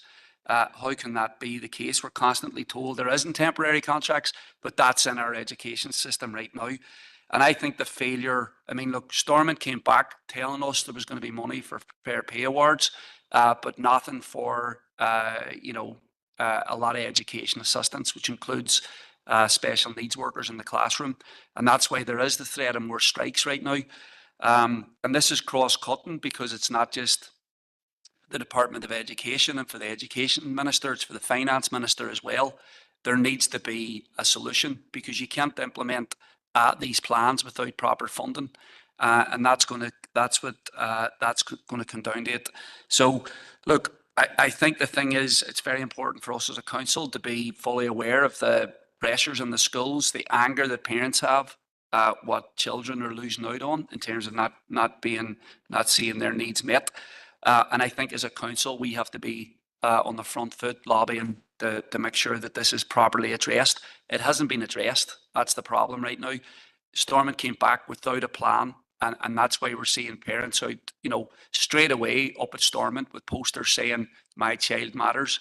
I mean, we need urgent action on this. So, you know, I think that we can't dramatise this anymore. I think that it's being done by workers taking strike action. It's being done by parents screaming for action. And it's being done now by councils saying Stormont needs to properly invest in our schools, needs to properly invest in special needs provision if we're going to actually meet the needs of children. Thank you, Councillor Harkin. Councillor Tierney, I'm going to let you in. I don't know if I need to declare it, but I will, just in the interest of transparency, that I have a family member that works as a special needs classroom assistant. But it's just, I don't know if I need to, but just to be clear on everything. Councillor Tierney, go ahead. Thank you, Chair, and thanks to Janice for a very informative report. I suppose the report, as you pointed out, Janice, was full of lots of data, but I suppose anecdotally, we can all see it. We just might not know it in terms of the numbers that you've put in your presentation. And there's not very many deputations that come here and say, hands up, we know what the issues are. We want to try and address them now together. And I think that's quite useful rather than us firing out what our beliefs are. You already know them. Let's work together to see if we can resolve them. But I think, it is important to touch on some of the figures. And 25,000 pupils with a statement of special educational needs up by 111% is shocking. Absolutely shocking. But if you're one of those children and already have a statement, then that's fantastic for you and your family. If you've been caught by that SEN net, that's great. But how many children haven't been? And how many children haven't got a statement because of the length of time that it takes to get one? I was speaking to a family recently and their child was in primary 4. They were going through the statement process and they said that they were hoping to get the statement in place for big school. And I had to double check to make sure that I knew what age the child was, and it was primary 4. And that's the time frame that families are talking with. That's 3 years where that child needs that support and isn't getting it because the system is absolutely broken and the lengthy waiting times. So I can understand why parents are doing their best and trying to jump to stage 3 because it speeds it up a little bit. And for them, whilst it may not be the right process, I can understand why they're doing it because it's getting them closer to the end sooner and getting their child that support that they need. You also spoke, Janice, in relation to the school estate not being in many ways inclusive. And for anybody who has been around open days at post-primary schools, a lot of what we're seeing now is sensory rooms, which is great, where children can go and relax and self-regulate and try and get ready for the next lesson or the next part of the day, and they're definitely needed. But when I had seen them, they looked to be an add-on. And that's, I agree with you, they're not inclusive. They look to be an add-on to an already existing school building. And that's not really showing a child that we had been thinking about you or children like you when we were developing this school, because if it's only added on, now they do great work, but they need to be looked at, I think, probably more and more accessible for children as well in the school. Because as it outlines, 84% of children with special educational needs are in mainstream schools. They need, it can't be just looked at as if it's special schools that have to get all of the funding. There's 84% of the children with needs that are in mainstream schools, so the funding should be rolled out there as well. And I think your last slide, which you admitted that you got of someone else, very much outlines what needs to happen, and the system needs to change because, as I've said already, we have no idea how many children have slipped through that net and not got the support. And at a time whenever that support may have been coming, may have no faith in the education system because they feel and their families feel failed for so long. And that then has an impact, obviously, on educational underachievement and stuff like that. So it's vital that that system changes and the children are taught as quickly as they can. And I think Councillor Harkin touched on it, and also Councillor Boggs, in relation to the urgent one-year strategy. It has to be prioritised because it's no good otherwise. It's great having a strategy, but if there's no funding, resource or support for that strategy, more and more children are going to be failed. And that's where we have to look. From our point of view, we will do whatever we can to support and make sure that that funding is in place. And I suppose just it's vitally important that the children get the support. And I can see from your presentation how committed you are. I think anybody who be in and around schools and sees classroom assistants and the work that they do, how dedicated they are, but they need the support and the resources to try and support the children. And without that, they're fighting a losing battle. Thank you. Thank you, Councillor Tierney. Janice, do you want to come back on? That's a very big list. No, look, thank you. I'm glad that you can see that I'm absolutely committed to this. I couldn't feel more invested in it. And yeah, I'll maybe say something before I go, which might maybe shine a bit of a light on that. But just everything that you've said, none of that comes as a surprise. So I'll just try and address a couple of points, if you don't mind. So yes, in terms of training and opportunities, I've been to in addition to the numbers, and I'm a former statistician, I also value the qualitative piece. And I've been round to so many schools, special schools, schools with specialist provisions, schools that don't have specialist provisions, early years. And that's coming out quite a bit, especially in preschool, where in a preschool, not all the children are going to come to preschool with a statement. So often, and P1 even, so that need is presenting in a class. And in a preschool, you've got 26 children, 2 adults, that's it. 1 to 13 is the ratio. And if one of them, if need is presented and they need to meet that need in that classroom and they require training, what happens if one person has to leave the classroom or a child needs to go out and regulate for 5 minutes and an adult needs to go with them? You're left with a 1 to 25 ratio. So it's coming through a lot.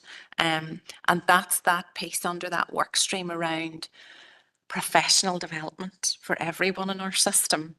And looking at the training capacity and looking at those ratios as well, all under review with us at the minute. So we're very alive to those issues.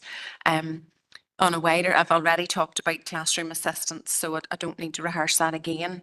But initial teacher education as well, and teacher professional learning. Granted, we've been in a very long period of action short of strike, but we need to get back to basics in terms of the initial teacher education. I spoke to a teacher who's just come out of St Mary's the other day and said to me, I could either do early years development or special educational needs. And my response was, well, because children in the early years obviously don't have special educational needs. I found it bizarre. So we do need to work with our colleagues, and we are working with our colleagues in further and higher education, but also particularly with the universities. Professor Noel Purdy will tell you that all teachers are teachers of children with special educational needs. And I agree. But we need to bolster that with the initial teacher education for me is fundamental. We've got a whole raft of people coming out of university every year who may never have encountered a child with special educational needs. So it's important that they come out at least with that knowledge and a bit of experience before they enter into early professional development and teacher professional learning. In terms of the specialist provisions, I do want to put one caveat on that to feel a need to. So we have around 485 specialist provisions across almost 200 schools, bearing in mind what I say, about 1,100 schools. Some of those specialist provisions in some areas, very small numbers of them, are an overflow from special schools. Okay, so I just wanted to make sure that I was accurate there. The vast majority aren't, but some of them are. And I think that certainly I've been up around some schools around here, very familiar with some of the schools around here, and the feedback would be positive on that. It's not positive everywhere, I have to be honest. Some schools are feeling quite overwhelmed by this, that they've experienced a very bumpy ride in getting a specialist provision set up, or they've maybe only found out in the summer that a specialist provision is being set up in September, requiring them to work all over the summer when they're supposed to be on leave. So we could make that process an awful lot better. And that's about getting ahead of the data, getting ahead of the numbers, and being able to plan into the future properly for our children. We plan for all the other children, so we need to plan for the children with special educational needs. In terms of the parental referrals piece, I've already rehearsed. You know, I think we know why parents are doing this. It's because they're not getting the services that they need. And to address your point, Councillor Harkin, no parent should have to fight. You know, it's just no parent should have to fight for their child's education, for their child's right to an education. I was at Stormont that day. I met with the parents from Sen Reform NI. I'm meeting them again on the 27th of March The Minister of Education is also meeting with Send Reform NI, and he met with them in Stormont that day, and I attended the Assembly motion with the Minister. So I wholeheartedly agree. No parent should have to fight for that. They shouldn't. For an education for their child. And I hope that the transformation of this system means that no parent will ever have to fight again. In terms of the funding of the education system, I think it's well rehearsed. The education system has been underfunded for years. I suppose to put some information around that, some data around that for you, whether we have 350,000 children come to school on the 1st of September, or whether we have 400,000 children come to school on the 1st of September, our budget remains the same. So the budget doesn't fluctuate with the number of children, the budget remains the same. So that's been well rehearsed in the independent review of education, and any report that you can read will tell you that education funding has been underfunded for a very long time, both in terms of capital and in terms of resource. But we now have ministers, which is great. And we're in a position now where we can get decisions made, we can move things forward. And our minister, well, I think I was the first official up to see the minister. So our minister has outlined this as absolutely a top priority for him, as have the executive, have listed special educational needs in their top 5 priorities. So I think we have cross-party support on this issue, and it's great. And I look forward to further support on the issue as we do bring that transformation action plan with costings to the executive. And I would hope that we're able to get additional funding specifically for our children with special educational needs. In terms of the Nikki report, yes, I saw that article. We meet with Nikki regularly. In fact, I was in a meeting yesterday with Nikki. So we meet with them on a regular basis. They have a round table a number of times a year, and I attend that, but we also meet regularly. It's usually every 2 months that we meet with Nikki to discuss issues. I think previously a lot of the recommendations, including the Too Little Too Late report, were recommendations for everyone else. And the Ipsos recommendation was the one that allowed the department, in a sense, to move in and lead from the front. And that's why we're moving now on the end-to-end review. So I look forward to further positive engagement with Nikki on those recommendations and the other 155 recommendations that we have. And maybe just lastly to say, I am one of those mummies. I have fought.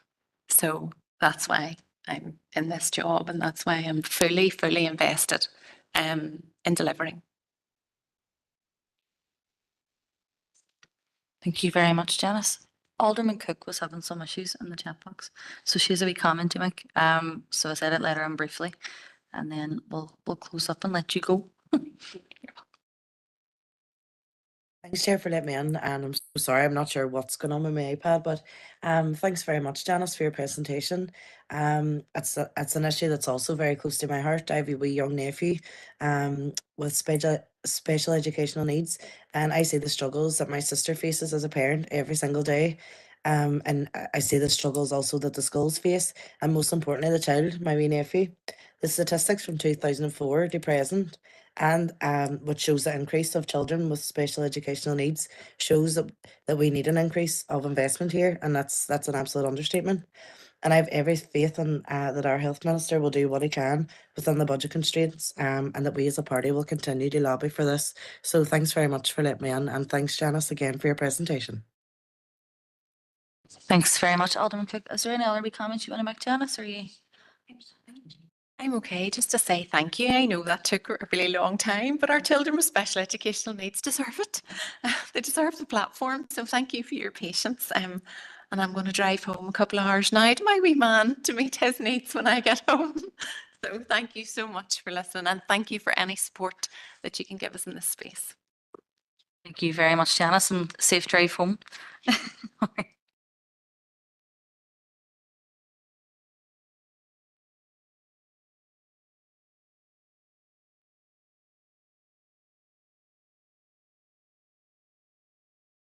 Members, just given the time, I think if we take 10 minutes now and then we'll work through the rest of the business of the meeting. Thanks.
of the meeting. So item number 7 is Chair's business. There's a couple of wee items to get through. 2 are from our city solicitor, Philip. Somebody passed to himself. And then Councillor Donnelly has also contacted me. So Philip, go ahead. Yeah, thank you, Chair. Members, I forwarded to you 2 pieces of correspondence that had been received.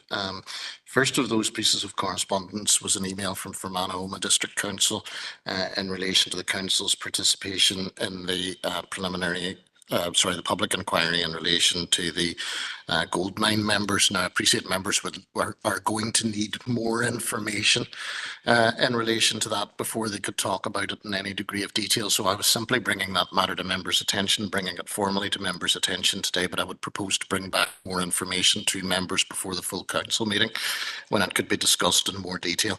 The only reason for bringing it to members' attention today is that there is a pre-hearing for the preliminary inquiry on the 20th of March, though the substantive hearing doesn't start until May with some statements towards the end of April.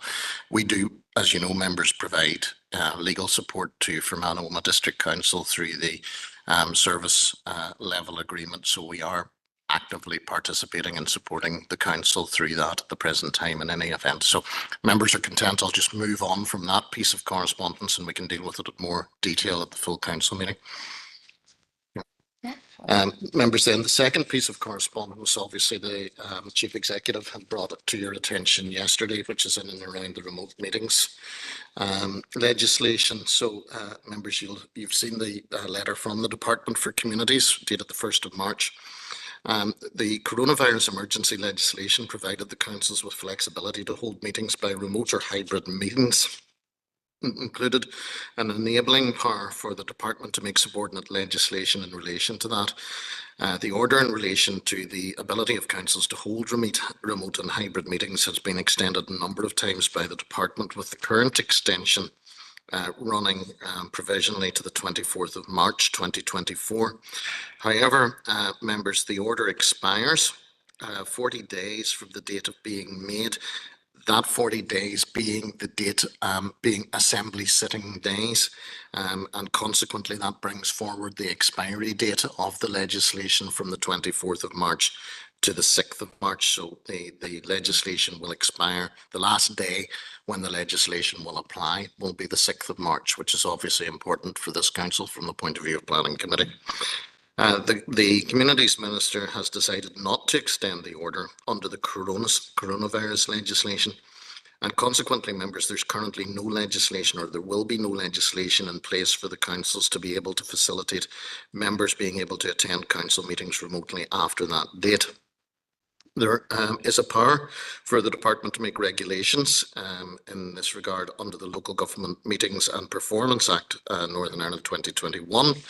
And we understand the Minister has asked the department to proceed on regulations under the 2021 Act instead of the coronavirus emergency legislation.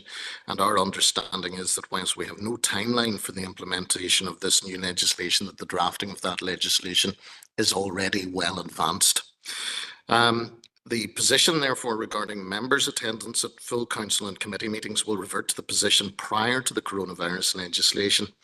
And this means that after the 6th of March, members must attend all full council and committee meetings in person until the legislation is in place, providing council with options to hold remote hybrid meetings. So the position, members, just to be clear, as clear as we can be in relation to this, is that for a councillor to be deemed to be present, to be able to vote or to participate at full council and committee meetings, they must be physically in attendance. Third parties making presentations or deputations at council meetings could still be accommodated remotely, particularly where there's no decision-making element to that. Members, it's not clear if the current legislation permits members of the public speaking in relation to regulatory matters can attend remotely. For example, speakers at the Planning Committee, speakers in relation to entertainment licences or such matters. As a result, it's currently proposed by officers that all would be requested to attend in person However, this would be kept under review in the event that that position should be clarified at a later stage, and that's simply a risk aversion matters. Any reference in council standing orders and council protocols in relation to remote or hybrid meetings which refer to members' remote attendance at the full council and committee meetings should be considered not to apply for the present time. Officers will continue to liaise with departmental officials about the matter, and we will bring a further report back to members in due course. Thank you, Philip. Councillor Jackson, you had indicated to speak there. If anybody else wishes to comment, please let me know. Yeah, well, I suppose thanks, Philip, for the update. I know I had initially worded a proposal for us to write to the Minister, but that proposal may be redundant now if the Minister has instructed the department to work up some legislation that would allow councils to have hybrid meetings under the Local Government Act. Philip, I know you mentioned at yesterday's meeting that there has been quite a lot of communication and you give a broad summary of it there. But when you mentioned that the legislation is well advanced, is there any idea of time frame at this stage? We have rehearsed I don't think it was well put across by many members yesterday around the importance of having an option for remote meetings, particularly for council area that has a huge rural constituency, and there's many members that have care and responsibilities, and we should be removing barriers to participation in local government rather than putting barriers in their way. So it's I would hope that there's a broad consensus that we move back to having hybrid meetings, but it just it would help if we understood the time frame in relation to the legislation, because we do know that process can be long and protracted, and it might sort of, if we had any indication, that might help gauge our response. So all I could say in relation to that is that I understand that the drafting of that is very well advanced, and there's only some final details to be put to that before it could be. I would expect that there would be some initial consultation with councils and council officers, perhaps before it was put out for some formal consultation. So I don't believe that is far away at all. What I suppose I should also say, however, is that we had draft standing orders regulations that were finalised in 2015, and they still haven't come into force, because these matters can get buried in the Assembly and committee and whatever. That's a matter for the Assembly, unfortunately, and for the MLAs. I can't say how MLAs will treat the draft legislation whenever it appears in front of them. Thank you, Philip. Councillor Tierney. Thank you, Chair, and thanks to Philip for the update. I suppose the first point that I would like to make, I agree with Councillor Jackson in relation to removing barriers for people to participate in local government should be the key focus, not creating barriers or put barriers in people's way, and also around the caring responsibilities and all of those issues that I know were addressed yesterday whenever Philip gave the update, the original update. I also know that there was a meeting yesterday evening of council legal officers across all 11 councils, and I would just wonder what the outcome of that meeting was in relation to this topic, and what the feeling of the other 11 councils were. I know from a party position what the feeling of our groups are on those councils, but I would like to hear the outcome of that potential meeting. And I also know that Councillor Jackson said maybe there isn't much point in writing to the Minister, and understand why. He's saying that given the fact that there is legislation that is being drafted, but I do think it might be worth our while ensuring that the minister knows the benefits of hybrid meetings to councillors and council officers in advance of any formal legislation being put before the Assembly.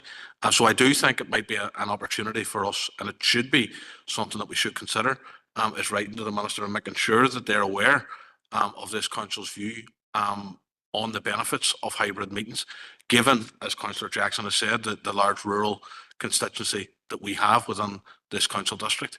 And I do think that where possible, officers should be encouraging other councils to do the same in meetings such as the one that took place last night. I'm not going to go over all of the reasons why it is important to have hybrid meetings. I think it was all outlined yesterday. I think it's a benefit for councillors. I think it's a benefit for council officers. And I think it's a benefit for the public as well. So I just wonder, should we consider writing to the minister in advance of the final drafting of that legislation so that we can say, we know that they're aware from a councillor's perspective what the benefit of hybrid meetings is before that's done. And I would like to make that as a proposal that we do that. Thank you. Can you send that wee proposal on just so that we have the right wording to the committee clerk, please? I have a couple indicated speakers, to give you a bit of time to send it through. Alderman Hussey. Thank you, Mayor. Or sorry, thank you, Chair. Getting you a promotion there, Alan. Most members know that I prefer eyeball to eyeball, but I fully appreciate the benefit of hybrid meetings. And in fact, I'm using it today because of the audio difficulties that I experience in the chamber at present. The process, I would imagine, from experience of legislation going through, and particularly with regard to committee business in the Assembly, you're probably looking at a fair wind of about 3 months. I would imagine, that's with a fair wind, but as Philip has alluded to there could be other issues that particular committee would be dealing with. So a lot lies in how quickly if there is consultation that can be undertaken. There will be a committee investigation or looking at the proposed legislation. And as I say, a fair one would be 3 months. One question then, I understand that the legislation would currently apply to council meetings, the legislation putting us back into in-person meetings would apply to full council and committee meetings. What is the situation with regard to working groups or task and finish groups? My understanding is that those can still be hybrid if required. Thank you, Chair. Thank you, Alderman Hussey. Alderman Kerrigan. Thank you very much, Chair, for allowing me in. And Chair, as has been stated, I agree with comments that have been made there. And again, I've no issue in regards to Councillor Tierney's making mention of a letter being writ in regards to highlighting, the rural area. And our council, I can assure him that the minister is well aware and has been put to him and in detail in regards to the benefits of the hybrid meetings in that regards. And again, I am content that the legislation is as far advanced and from the minister's side and the civil servant side in that regard. I would just pass comment that that letter from the council, there's no difficulty in that, but I would pass comment then that those members of the council who have party colleagues who sit in the Assembly, that they would pass comment or mention to those members that we could try and get this fast tracked and that there doesn't be the hurdles there, that members do speak to their party colleagues who serve in the Assembly and try to get this issue highlighted with them in particular, that does go through quickly, because we have to factor in as well, there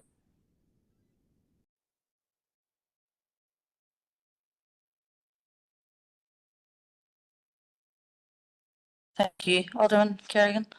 Councillor Harkin.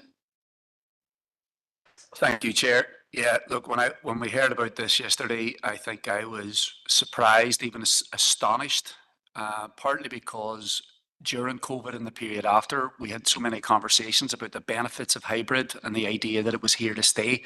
And I'm not going to repeat the why hybrid, the hybrid option is a good one for councillors or people at work or wherever. But I think we should intervene in this discussion early and get a letter, as Councillor Tierney said, off to the minister involved, getting our argument in about keeping it as is, and hopefully other councils will do the same. I mean, if we need to do more, we could write up a document, I'm sure, about the benefits of hybrid meetings. You know, Alderman Hussey's asking a question there, and I think that the hybrid option should be available for working groups and the rest. There, you know, even from a kind of climate point of view, if somebody doesn't have to drive in from Castledare to the Derry, that's a positive thing. And I think that most of us will agree that, like, coming to meetings is better. It's a better experience to physically be here. Even if there's debate, even if there's disagreement, and even if there's some people you don't want to see. So I agree with Councillor Tierney's. I think what you have up there is good, but I think we can obviously go a lot further, even with a paper, if we need to. And it would be good. Is there a mechanism for us to hear from all our councils as soon as possible? If kind of what the feeling is about that? Would that be done through NILGA, but that would be if our NILGA representatives can raise this as quickly as possible, as a matter of concern. Thank you, Councillor Harkin. Councillor Jackson, thank you for looking back on just before I bring Philip back on the questions that have been raised. Because I've got a question for Philip, because no issue with the proposal that's put forward. Maybe a slight addition, because I'm conscious that any decision that we take here has to be ratified at full council.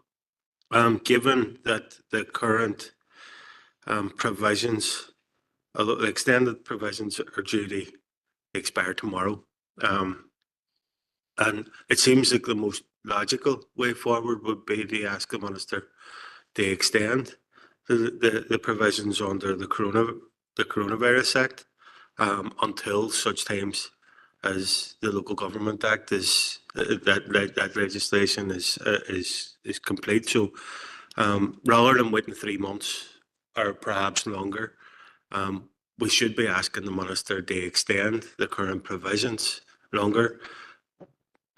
The question in relation to that is, given that our full council is beyond the 24th of March,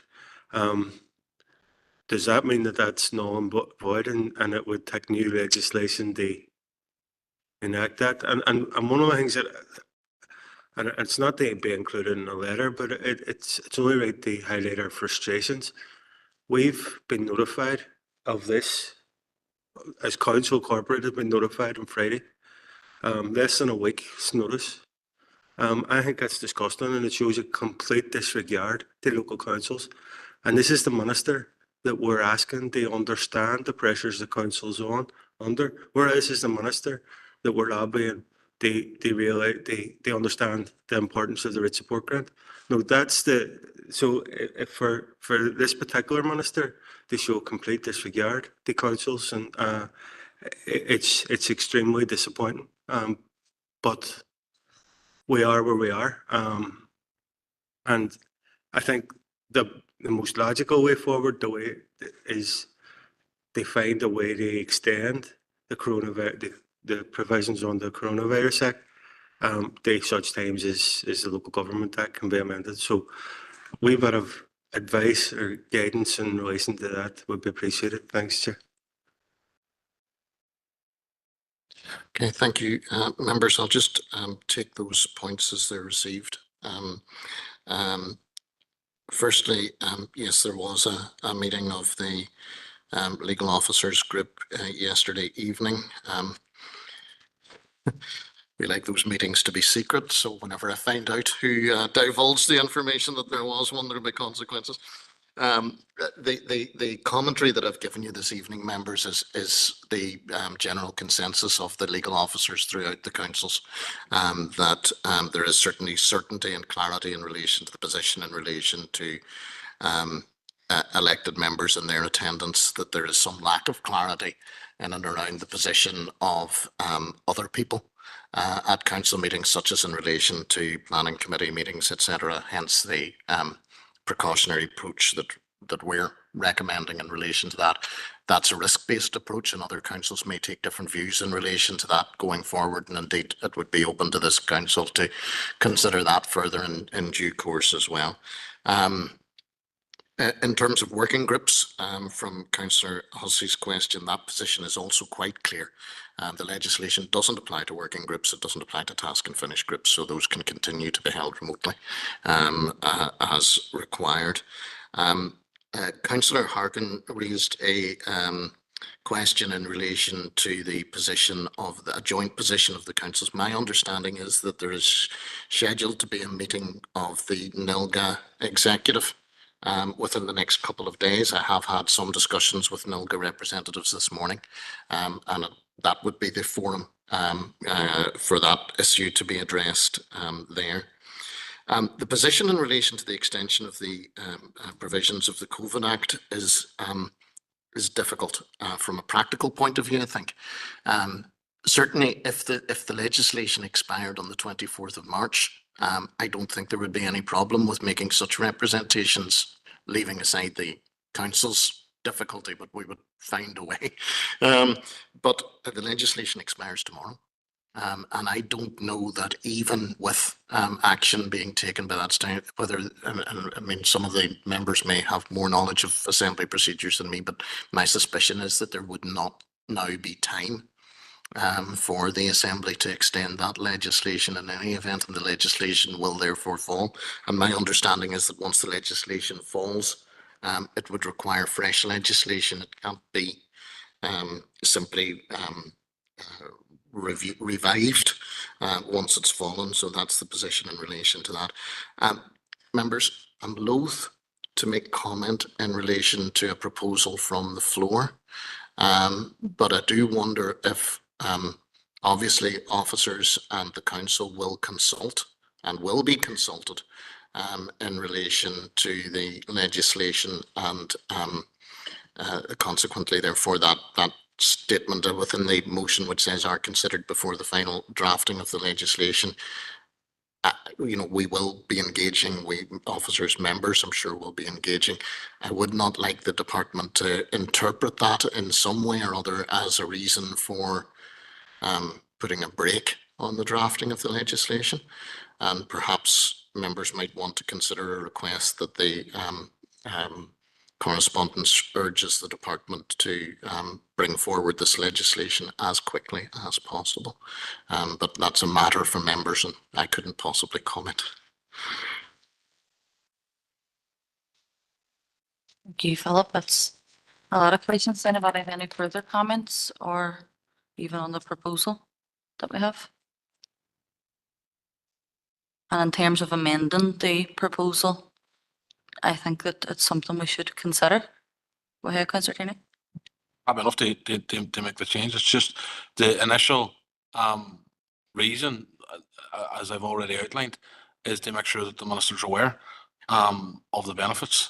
Anything following that is a bonus. So if it needs to be changed to bring the legislation forward as soon as possible, I'm happy to do that.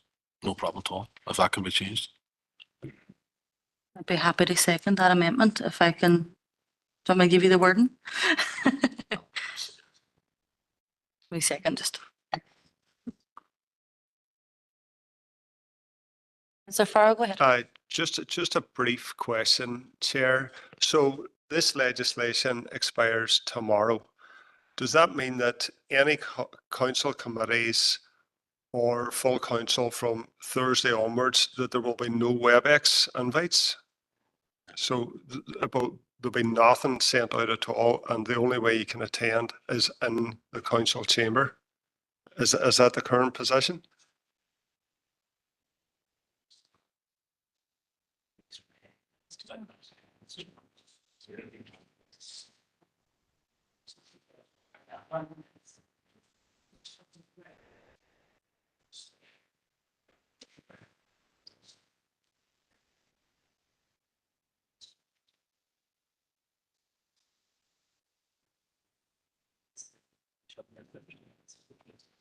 Sorry.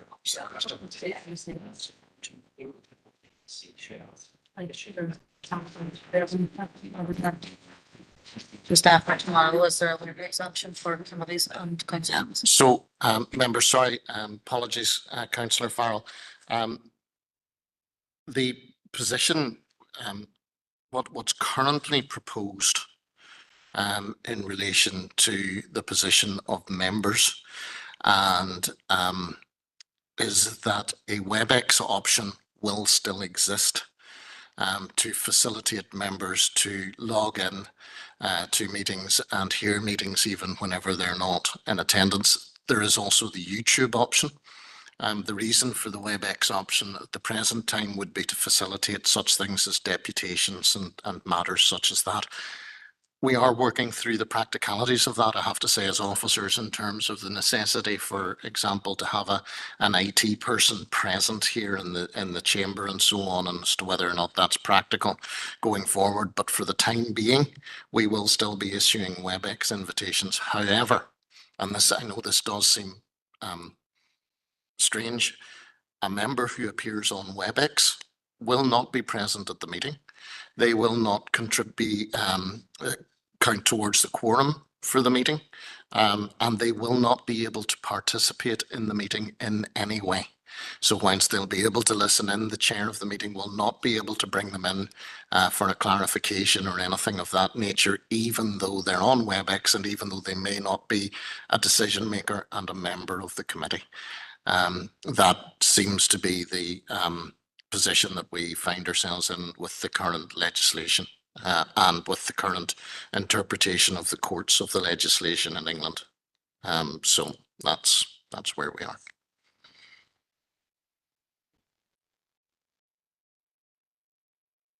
Thanks, Chair. And I know Philip has said that they're working through the practicalities of it, and I appreciate that it was dropped in council very last minute, and even today it's not quite clear on what way it's going to work. But in relation to chairs of committees, there's going to be possibly a committee running on Thursday. When is the chair going to be, the chairpersons of committees going to be updated on what their responsibilities are going forward? I think that's important.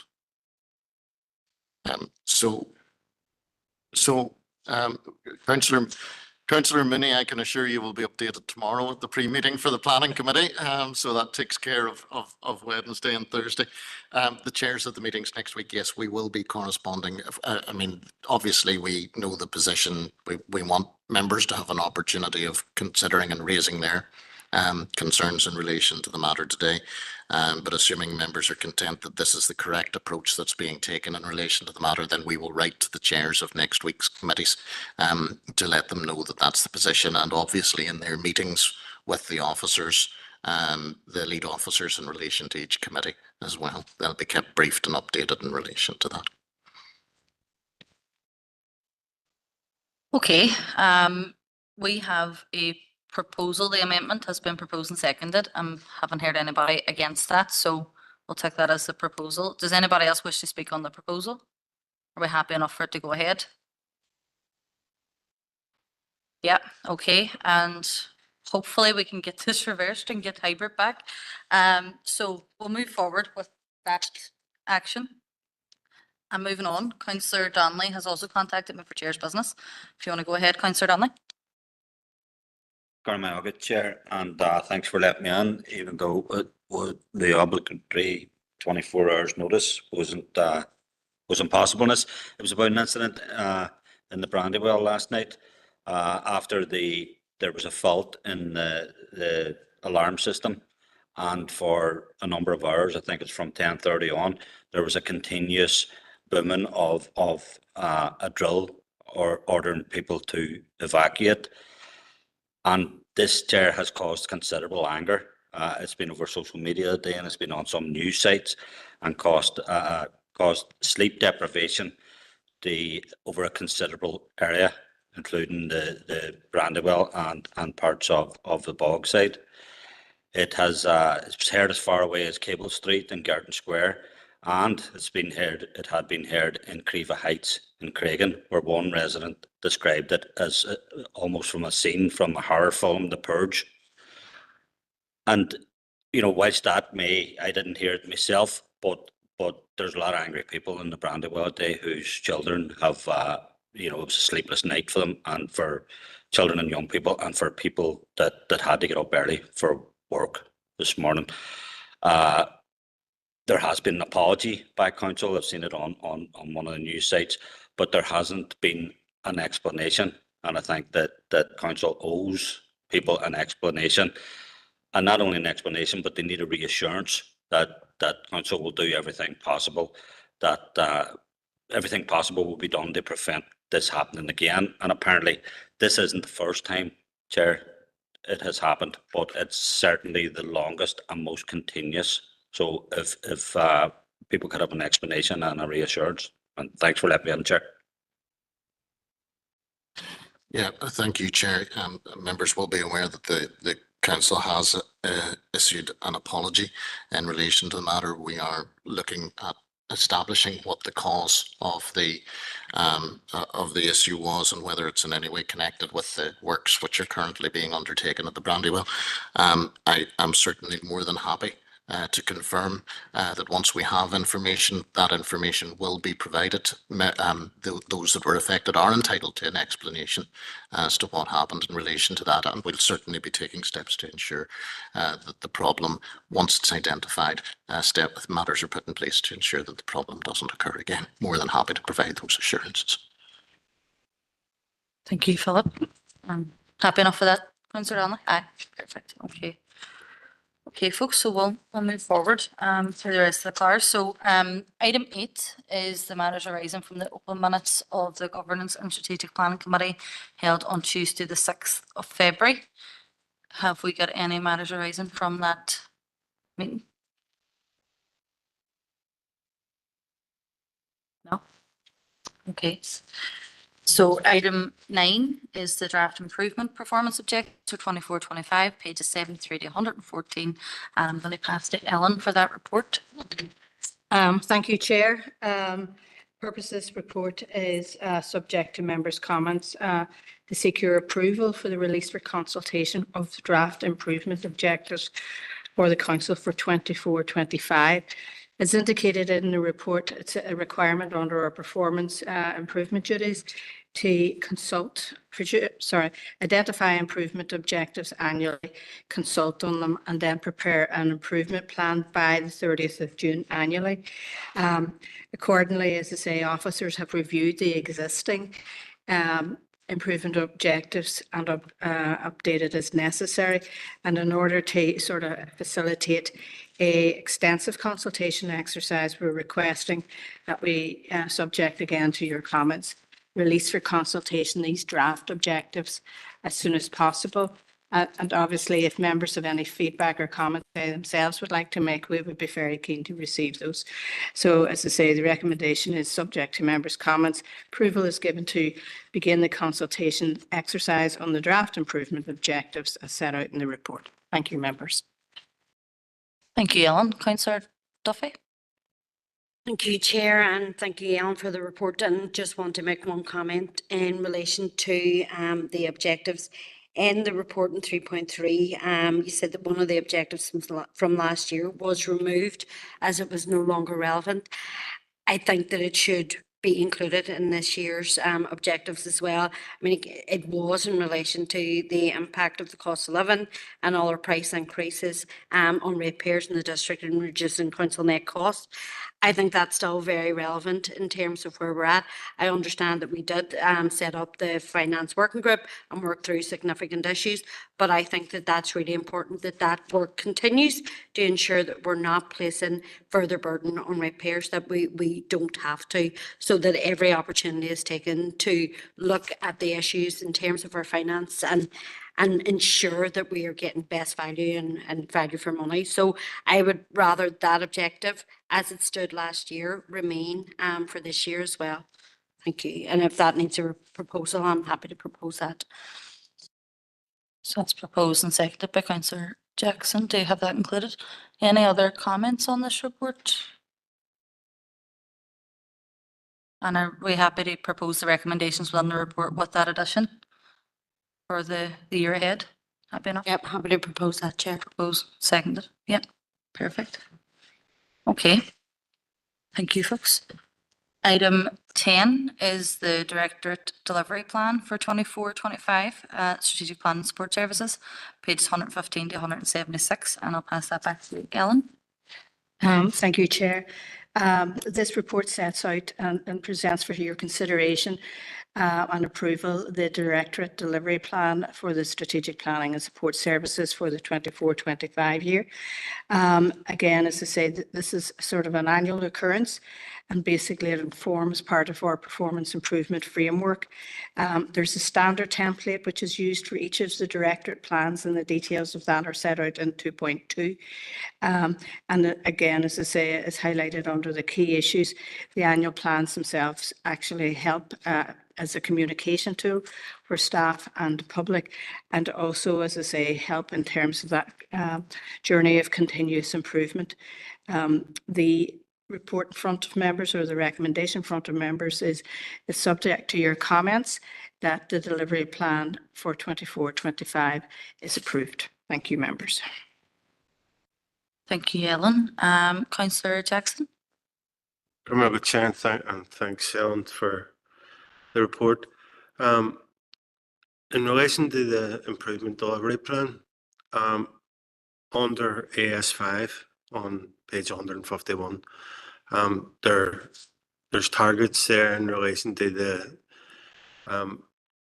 the procurement and payments, and the council we have passed motions in this council in relation to procurement that haven't been implemented, and it's been well rehearsed around the challenges to implement them. There's been a recent motion that's been passed for council to implement an ethical procurement policy, and we can't allow that to drift. And I think it's important that we have a focus and have that as part of the important directed improvement objectives. So I'm proposing that we insert that implementation, and we do have a time framed that we time bounded, that there's that implementation of an ethical procurement policy is adopted by this council. And I don't want to be prescriptive around the time frame, but certainly within this calendar year, there's so I just happy to make that as a proposal. You had a seconder for that proposal? Councillor Duffy, thank you. Councillor Boggs, you'd indicated there? Gurmugget, Chair, and it's on page 20 of the report, and it's just in relation to the outline business case which we have submitted to the department for approval and to release that funding. I have a proposal just that we write to the Minister in relation to it, highlighting again just the plea of businesses to look at that business case favourably and to progress it in order so that works can start and go ahead, and also that the Minister may look at some uplift in funding given that there are going to be additional costs in relation to it. So I have a proposal I can email through to Paula there now. Thanks, Chair. Thank you, Councillor Boggs, and I just wait for that to come through. Councillor O'Farrell, you'd indicated as well. Come back to your wee proposal there, Councillor. I heard as Cancha Hort do. Boylum, Lords Way, and Edmatire, Lachana, Cade, Kiga Shea, Guji, Cade, Kiga Sha. Just like to speak about the item on page 156 to 157 in relation to promotion of the Irish language and Ulster Scots. I'd just like to welcome this this plan of action. Tasha Gahinta, August, it's fairly ambitious. Tamasha, August, Virginia Wacklish, we're completely in favour of it. And just for while I'm co-garges, Yanu Lish Nahafigi, Yuligavi Gobershaw, I'd just like to congratulate the officers that are working on this. And I know that some of the officers are doing their FANYA examinations coming up. And I'd like to wish them all the best. Guniri Gogal lives you. And just on, this is shocking the Gaelic. Well, shocking the Gaelic for us all the time, but I would like to hear you using your Irish at times if need be. But I have to say, since I started in the council here, I've heard Irish on every occasion that I come into the chamber. So my shiv, well done to everybody. Thank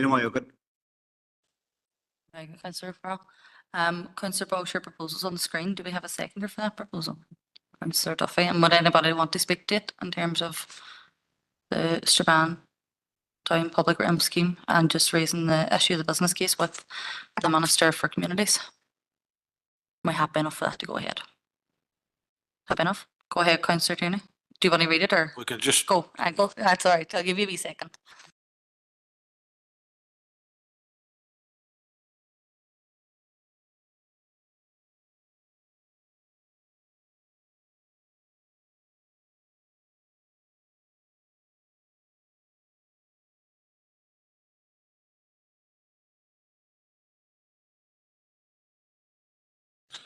No, we have no issue with the proposal and we're happy to support it.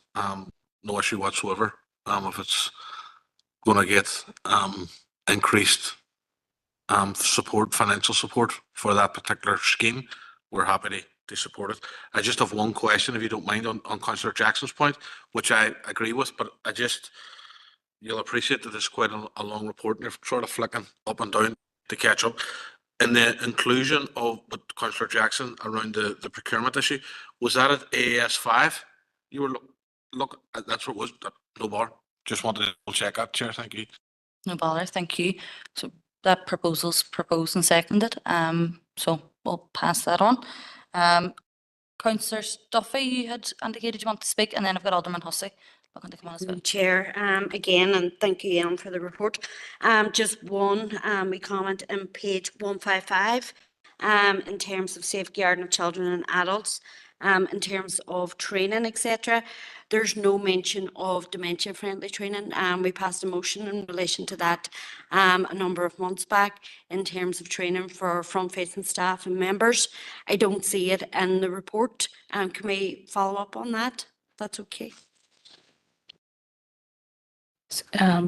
Through you, Chair, that's definitely no problem, and I think it's got referenced into the Equality Action Plan, which came forward from members, but there's no issue in duplicating it and keeping it to the fore. Thank you. Thank you, Ellen. Alderman Hussey? No issue, Chair. I don't know what there. No bother. Councillor Farrell? Thanks, Chair. It's page 163. And it's the target about the £1 million public realm development at Harbour Square, including the factory gear sculpture. It says that works to be substantially complete on site by March 25. Is that the timeline we're currently working to? I know Stephen's online there, and we would discuss this on a regular basis at B&C, but I see it in the pack here. So is that the vision, that the Factory Girls sculpture is going to be in place at Harbour Square by March next year? Stephen, do you want to come in on that? Thanks, Chair. Happy to come in. No, I assume that's the financial year that's time bounding these targets. As was stated before in Business and Culture, the Harbour Square will start imminently. The contractor has been appointed. I expect at the very latest all the works to be finished by the end of June, beginning of July.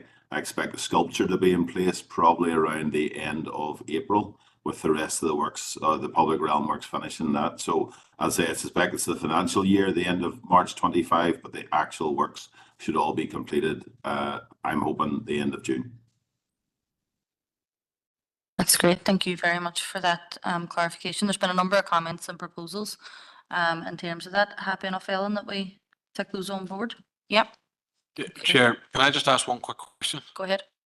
In relation to page 47 of the report, it's 163 on the pack.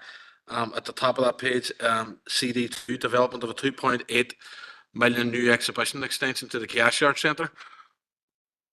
Can I ask why that's included, or what connection council have with that project, please?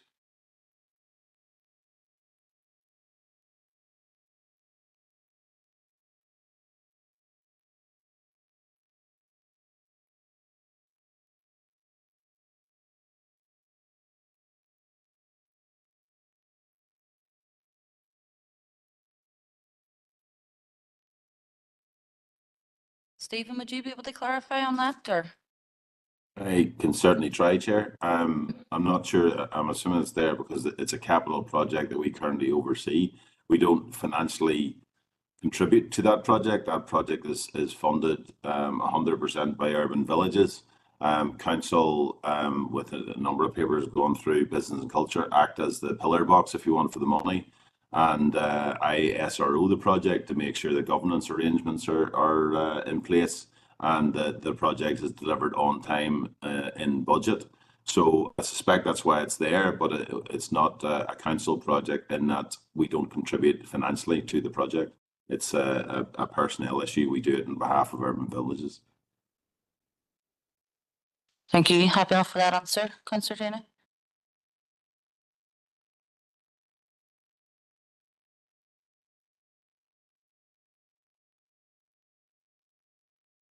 I just wanted to understand why it's there. I'm glad to hear, well, I know, but I'm glad that's been divulged here publicly. The council's not financially contributing to that particular project. But I'll leave it there for now. Okay, thank you. So let me just move forward then.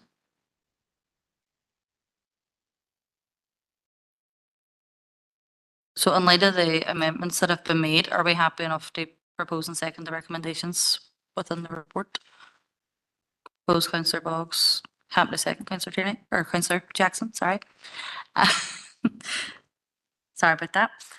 So we'll move forward. Item 11 is the governance arrangements for 24-25. And that's pages 177 to 190. I'll pass over to Ellen for that report. Thank you, Chair. The primary purpose of this particular report is to seek members' approval for the proposed schedule of meetings for the 24-25 year, and they're set out in Appendix 1. And I do apologise to members at point 1.2. Really, the recommendation or the purpose there was to ask members if they wish to consider a different approach in terms to the sign-off in terms of letters arising out of the monthly council meeting. So as I say, in terms of the overall calendar, it's set out in line with our existing practice and meeting schedule formats. And in terms of that issue around the administrative processes for the sign-off of council correspondence, as I say, at 3.2, it's highlighted that members may wish to consider if the signing off of correspondence arising out of the council meeting should be done by the mayor, because it would more accurately reflect the electrically mandated position of council and provide greater leverage or influence in terms of communicating to external bodies such as government departments and ministers. So as I say, the recommendations are really around agreeing the schedule, and again, subject to your views, that maybe you may wish to consider the approach being used for correspondence arising out of the council meeting. And again, as I say, you may wish to consider issues like civic matters and operational matters, but it is only, as I say, a recommendation for members that you may wish to consider that. Thank you. Thank you, Ellen. Councillor Boggs? Just an aside point from Ellen, the mayor stuff was kind of what you covered, but on 2.4, just for a matter of accuracy, just to reflect on the appendices 2 as well. Appendix 2 says about meetings, full council meetings starting at 4, but point 2.4 talks about them still starting at 2 o'clock. So I assume we're still going for the 2 o'clock start. So just to fix the appendices if you don't mind. Yeah, yes, through you, Chair, yes, that would be the case. And as you can see from the further wording in that paragraph, this predated the recent correspondence as well, so about the hybrid meetings. So thank you. Thank you. Any further speakers on the report? Any comments in relation to the approach given to correspondence arising from the monthly council meetings? No? Yeah. I was going to call you mayor there, sorry. Chair. Chair, just in relation to 3.2, and I can't imagine, well, I would hope that this would be an issue, but if council was to agree to write a letter to somebody, some government department on a particular issue, say, for example, that the mayor disagreed with or voted against at the council meeting, do officers foresee that being an issue with that mayor then having to sign off on that correspondence going out? And I'm not, just to be clear, I'm not talking about the current mayor or anybody else. It's just the individual may have a fundamental position on something and may disagree with the council position. Do officers foresee that being an issue? Through you, Chair, I mean, and obviously I'm only speaking from a personal officer perspective. The mayor, as per our website, is the head of the council. I can't think of an occasion in the past where there was a fundamental disagreement, but one of the issues that members may wish to consider is ministers getting letters from officers as opposed to electrically mandated elected members may carry a wee bit more influence than as I say, what might be perceived to be an administrative process. It's only a thought. It's just put out there for members to consider if you wish to, and maybe, as I say, mull over in the next few weeks or whatever. But as I say, it's just to highlight the issue. Thank you, members. Thank you, Councillor Jackson. Yeah, we have absolutely no issue with 3.2. I think there is a degree of, well, the mayor does represent council corporate, and if there's a decision of council, no, it's only right that the mayor expresses that view, whether it is writing a letter or any correspondence in relation to it. And I think, like any mayor, you would like to think that there's a level of maturity. I know I would have no concern around the current mayor representing the views of council, and you would like to think that any future mayor will, or they have a personal discrepancy at all. The opportunity is through the discussion, and the mayor does have an opportunity to vote either way, but once a decision's taken by council, that you would like to think that anybody that's representing the council will have that sort of collective responsibility and maturity to sign off a letter. Like I think we need to make a bigger deal in this than it is.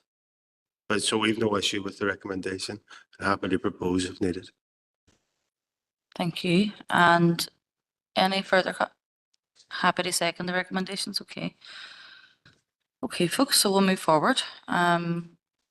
The next item on the agenda is the memberships of organisations and associations for 24-25, pages 191 to 192, and I'll pass back to Ellen for that report. Just before I do, Ellen, Alderman Hussey, your mic's on, so if you could turn it off, please.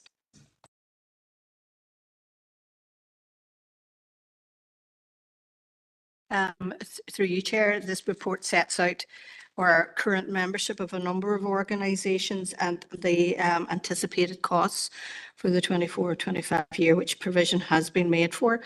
If there's, and obviously, as I say, if members would want more information in terms of individual organisations, we're happy to bring forward further details. But in the absence of that and subject to your comments, the recommendation is that the membership of the associations identified in the report is maintained for the 24-25 year. Thank you, members. Thank you, Ellen. Does any member wish to speak in relation to this report? Are we happy to endorse the recommendations that are contained within it? If so, can I have a proposer and seconder, please? Councillor Farrell. Seconded. And Alderman Hussey, thank you. Okay. Item 13 is the annual tenders for 24-25, and I'll pass across to Alfie for that. It's pages 193 to 200 in your pack. Thanks, Chair. Members, the report is to advise you of the outcome of the annual tender process and seek your approval to appoint the successful suppliers. These annual tenders are used to call off a range of standard supplies and services such as litter bins, protective clothing, vehicle parts as and when they're needed throughout the year. The current contracts expire on 31st of March 24, and accordingly 12 tenders were issued on e-tenders and across council social media channels in December 23. A total of 40 bids were received by the stated closing time. The tenders have been evaluated with the conclusion of that, with the recommendation that 32 companies be appointed. Obviously, as Councillor Jackson has highlighted, a key objective in the current year is developing an ethical procurement policy. So obviously this is in advance of that. So in terms of the next annual tender process, that would obviously take that into account. So members, on that basis, the report seeks your approval for appointment of the annual tenders as highlighted. Thank you, Chair. Thank you, Alfie. And does anyone wish to speak on this report? Any questions or comments?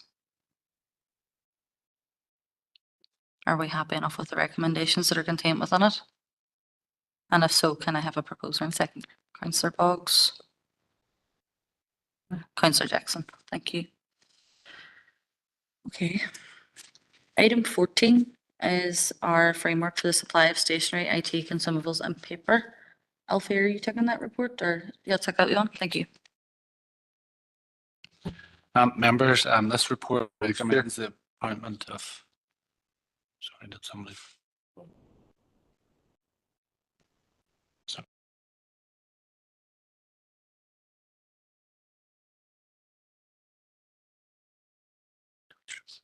So it's proposed by Councillor Jackson and seconded by Councillor Boggs. Thank you.